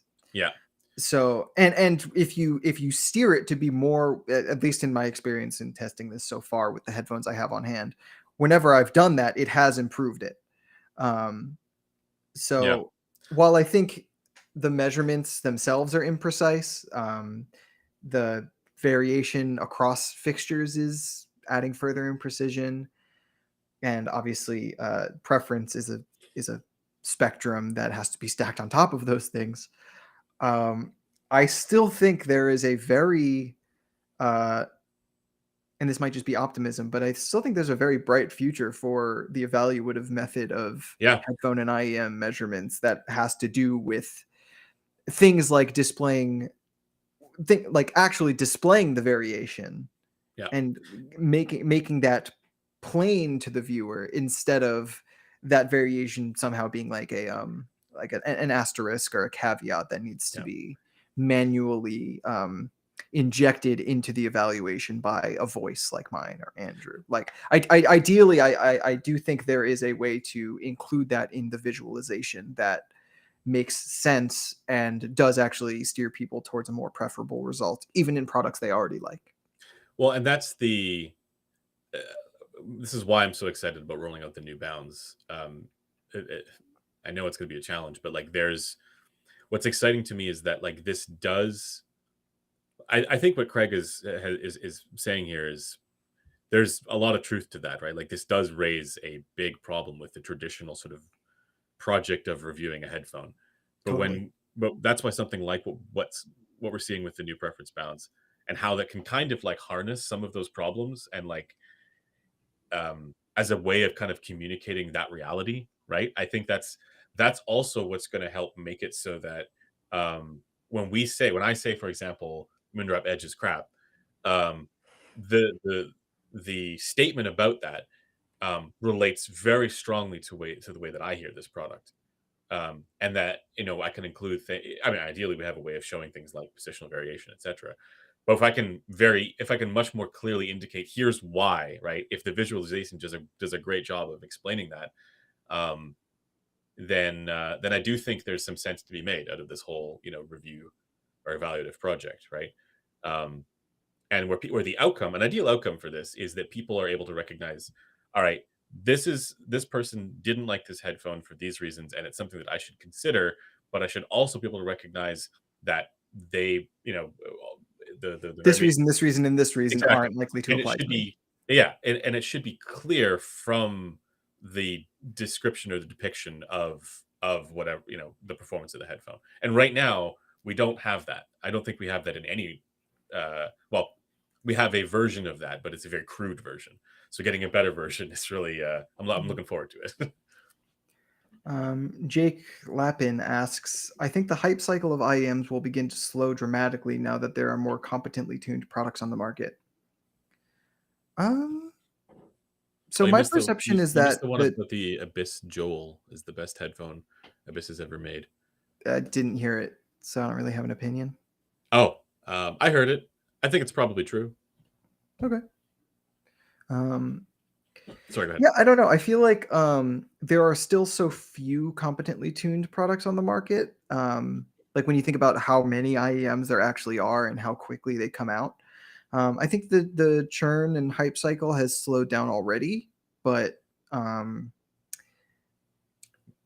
There's ones that seem to rise in the kind of community discourse at least seem to be the ones that are either reviewer collaborations or something that is targeting kind of the new style of mid-range treble. But the thing is, I don't know, man. Like I listen to all of these like we think that things are more competently tuned, and they are, but in one spot, yeah, there's still more ways to go for IEMs. Like I was just doing some comparisons recently again, and it's like between competently tuned IEMs and over your headphones, and it's so clear to me that there's still room for IEMs to grow in ways that they are currently not being considered. Like yes, there's been improvement, like and even like part of me wishes that like Sean's recent IEM stuff had gotten more visibility.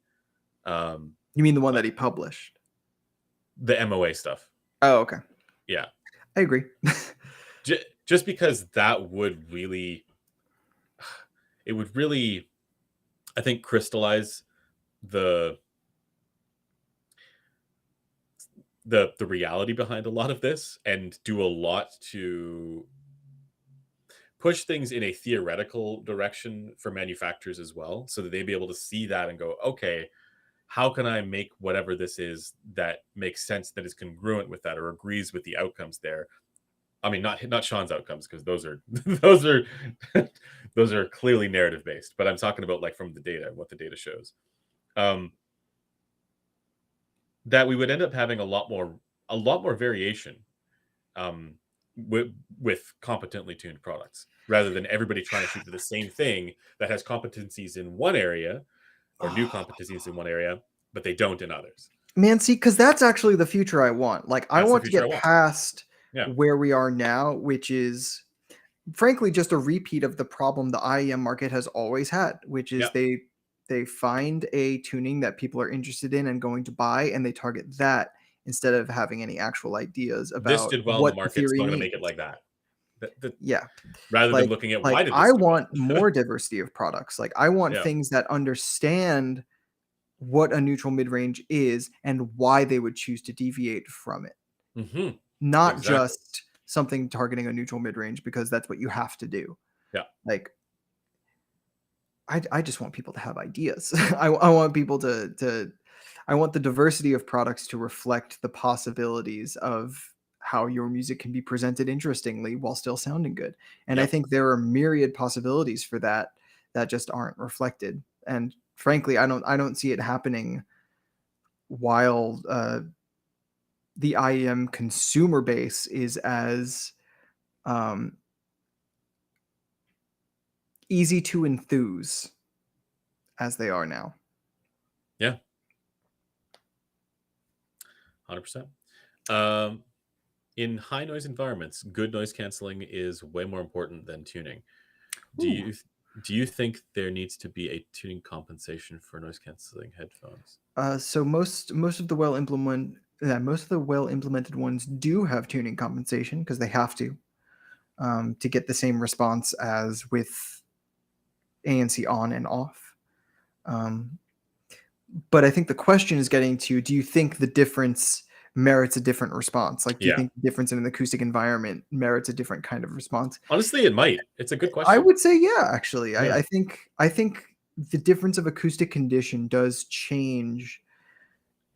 Maybe not what your ear expects, but like how your ear receives the frequency balance that it's receiving. And this is one of the areas I think we all kind of agree with Axel Grill's kind of Yeah. hypothesis about that, and like why we're still so interested in any products he has coming out to market or anything like that. Because And we have to also remember that like the best available, like what we understand on the evaluative side as being good, the range of possible good, right? Whatever that ends up being, is all based on research that was done with uh, acoustically open replicator headphones. For the at least for the 2018 for the Harman over ear stuff, um, which to me is like even the closing off of the condition, right? What does that have? What effect does that have? Like I know, like obviously it runs into all kinds of other problems, like leakage effects and whatever else with passive close back headphones. But if you can isolate just that one effect, like how does that change people's preferences?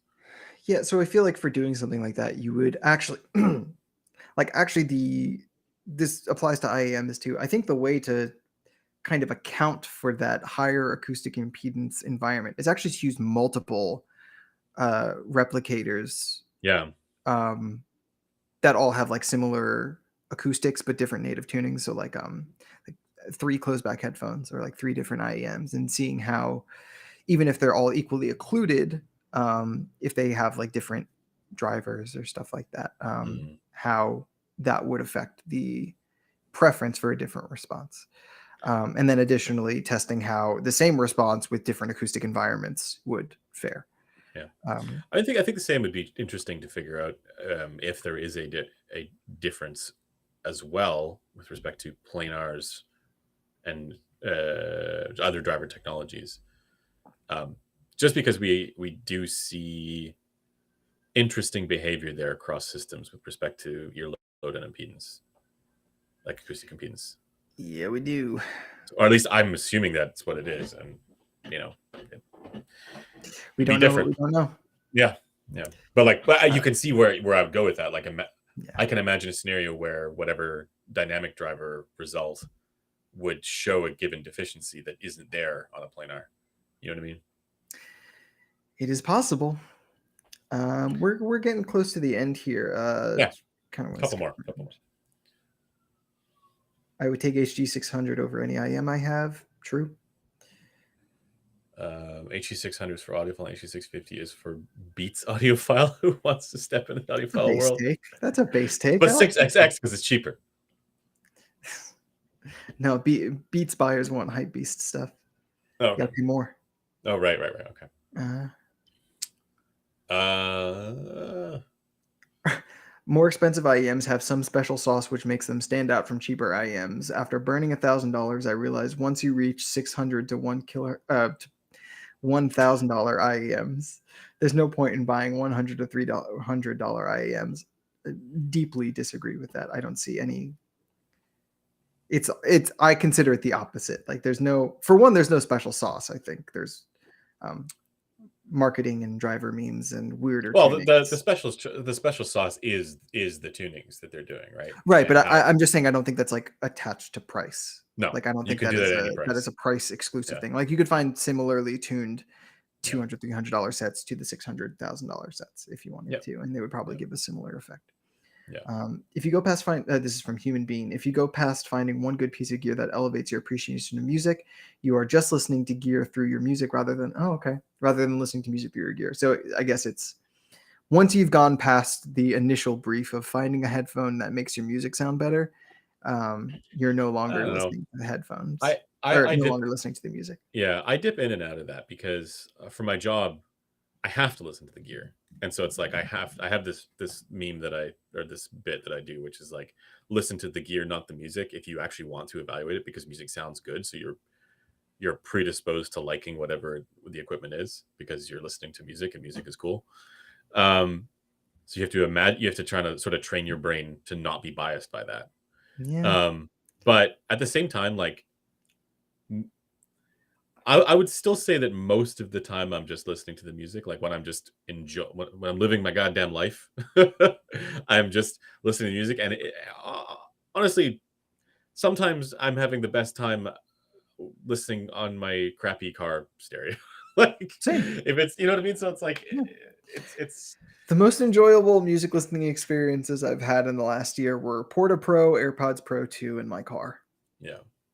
Yeah. Music's Uh, great, guys. Highly recommend. Highly recommend listening to music. yeah. Um, I will say, okay, there have been times when this is like a weird headphone reviewer thing once you've been doing it for too long, for me at least. There have been times where I've felt anxiety about sitting down and listening to music mm, because my brain is in the evaluative mode and I know that I won't be able to enjoy it. So I'm like, you know what I oh, mean?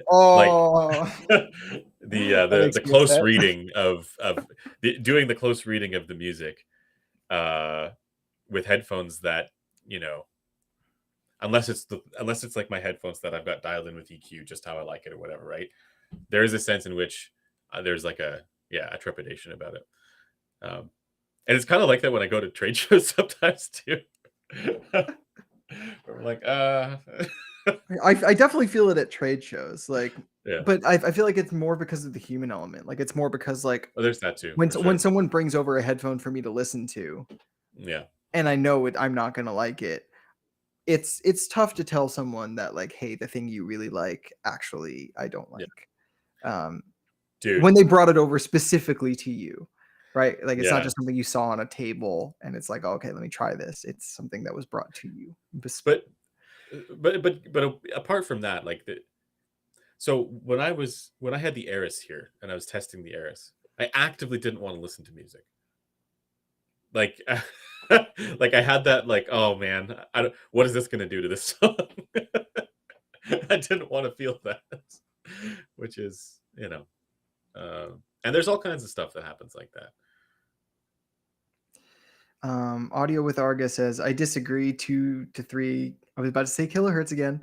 $2,000 to $3,000 has that special sauce. You are poisoned. Parentheses. Most are crap that I haven't heard in less than $500 IEMs. It's that we are trying to find everything with so much objectivity that we miss on the special sauce. So I think I this is a disagree on the common, causation. yeah, So it's a I common actually think perspective though. I'm going to walk back what I said earlier though a little bit because Okay.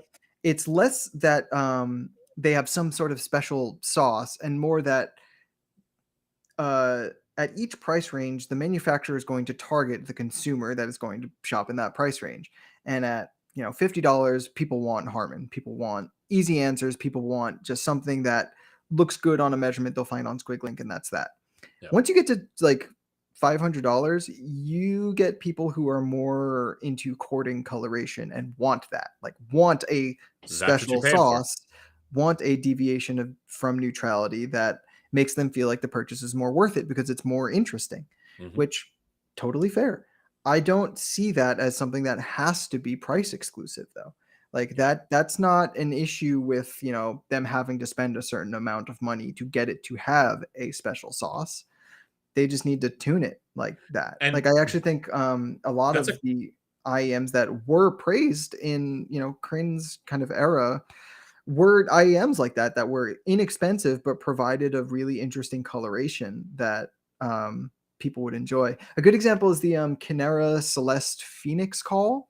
Oh, Tune's super weird. yeah, I didn't like that one. Big 1K hump. But I think a lot of people would actually like it because it has a coloration similar Yeah. to like a lot of the Empire Ears IEMs. So I was just going to say on this, this is much more a uh, consideration of the state of affairs of what the IEM landscape and hobby trends tend to be, which is often and often the motivations that brands have for releasing products at various different price points and the things that they're targeting. So the consequence of that ends up being that these high priced ones are the ones that have more colorations, that have more of this, like unique effect as a result of the, whatever esoteric frequency response choices that they've made in their tuning, or esoteric tuning choices they've made, right? That's the special sauce that people are paying for. But that's just because when people are, down market, they're trying to, adhere to a particular thing that they know is going to sell a massive amount of stuff, like a really wide range of stuff, because they need to be able to sell shitloads of them. Yep. And so it makes sense. It makes sense to try and, aim at, mass appeal, wide appeal type stuff. And that's where things end up being extremely competitive. Sorry, guys. So My internet is like crashing right now. It's back, I think. Sorry about that. on that note, we should probably it's probably time to end. I think so, yeah. Yeah. So we're trying to keep these a little bit shorter. So thanks to everybody for tuning in. Big thanks to the listener for joining as well. And as always, these streams and this podcast is brought to you by headphones.com. Make sure you guys consider headphones.com the next time you're in the market for anything audio, headphone, speaker, DAC amp, etc. related. As always, you can find us on our Discord. That's Discord GG/headphones, I believe. And our forum.headphones.com. That's where there's a lot of great discussion happening. And big shout outs to Nuance for providing the fuel for today's discussion topics. Yes, and if So you guys more of want to that. be shouted out, like we shout out Nuance, go to our forum thread and suggest us things to talk about. The well is running dry. We need help. What? You know what I thought we should add a section to this live stream that is just purchase advice. just right at the end, everybody gets to have their purchase advice. I mean, look, I'm down. I'm absolutely down. Like I do that shit for free on Discord anyway. Exactly. Anyway, something for the next live streams. I do want to let folks know we should have a video coming out tomorrow, and then maybe some next week. But after that, I'm going to be on vacation, so I might not be on the next live stream. And then we should have some coverage of Munich High End in the next month as well. So give us a like, give us a subscribe, and hopefully we'll see you guys in some of those upcoming content pieces. Bye, everyone.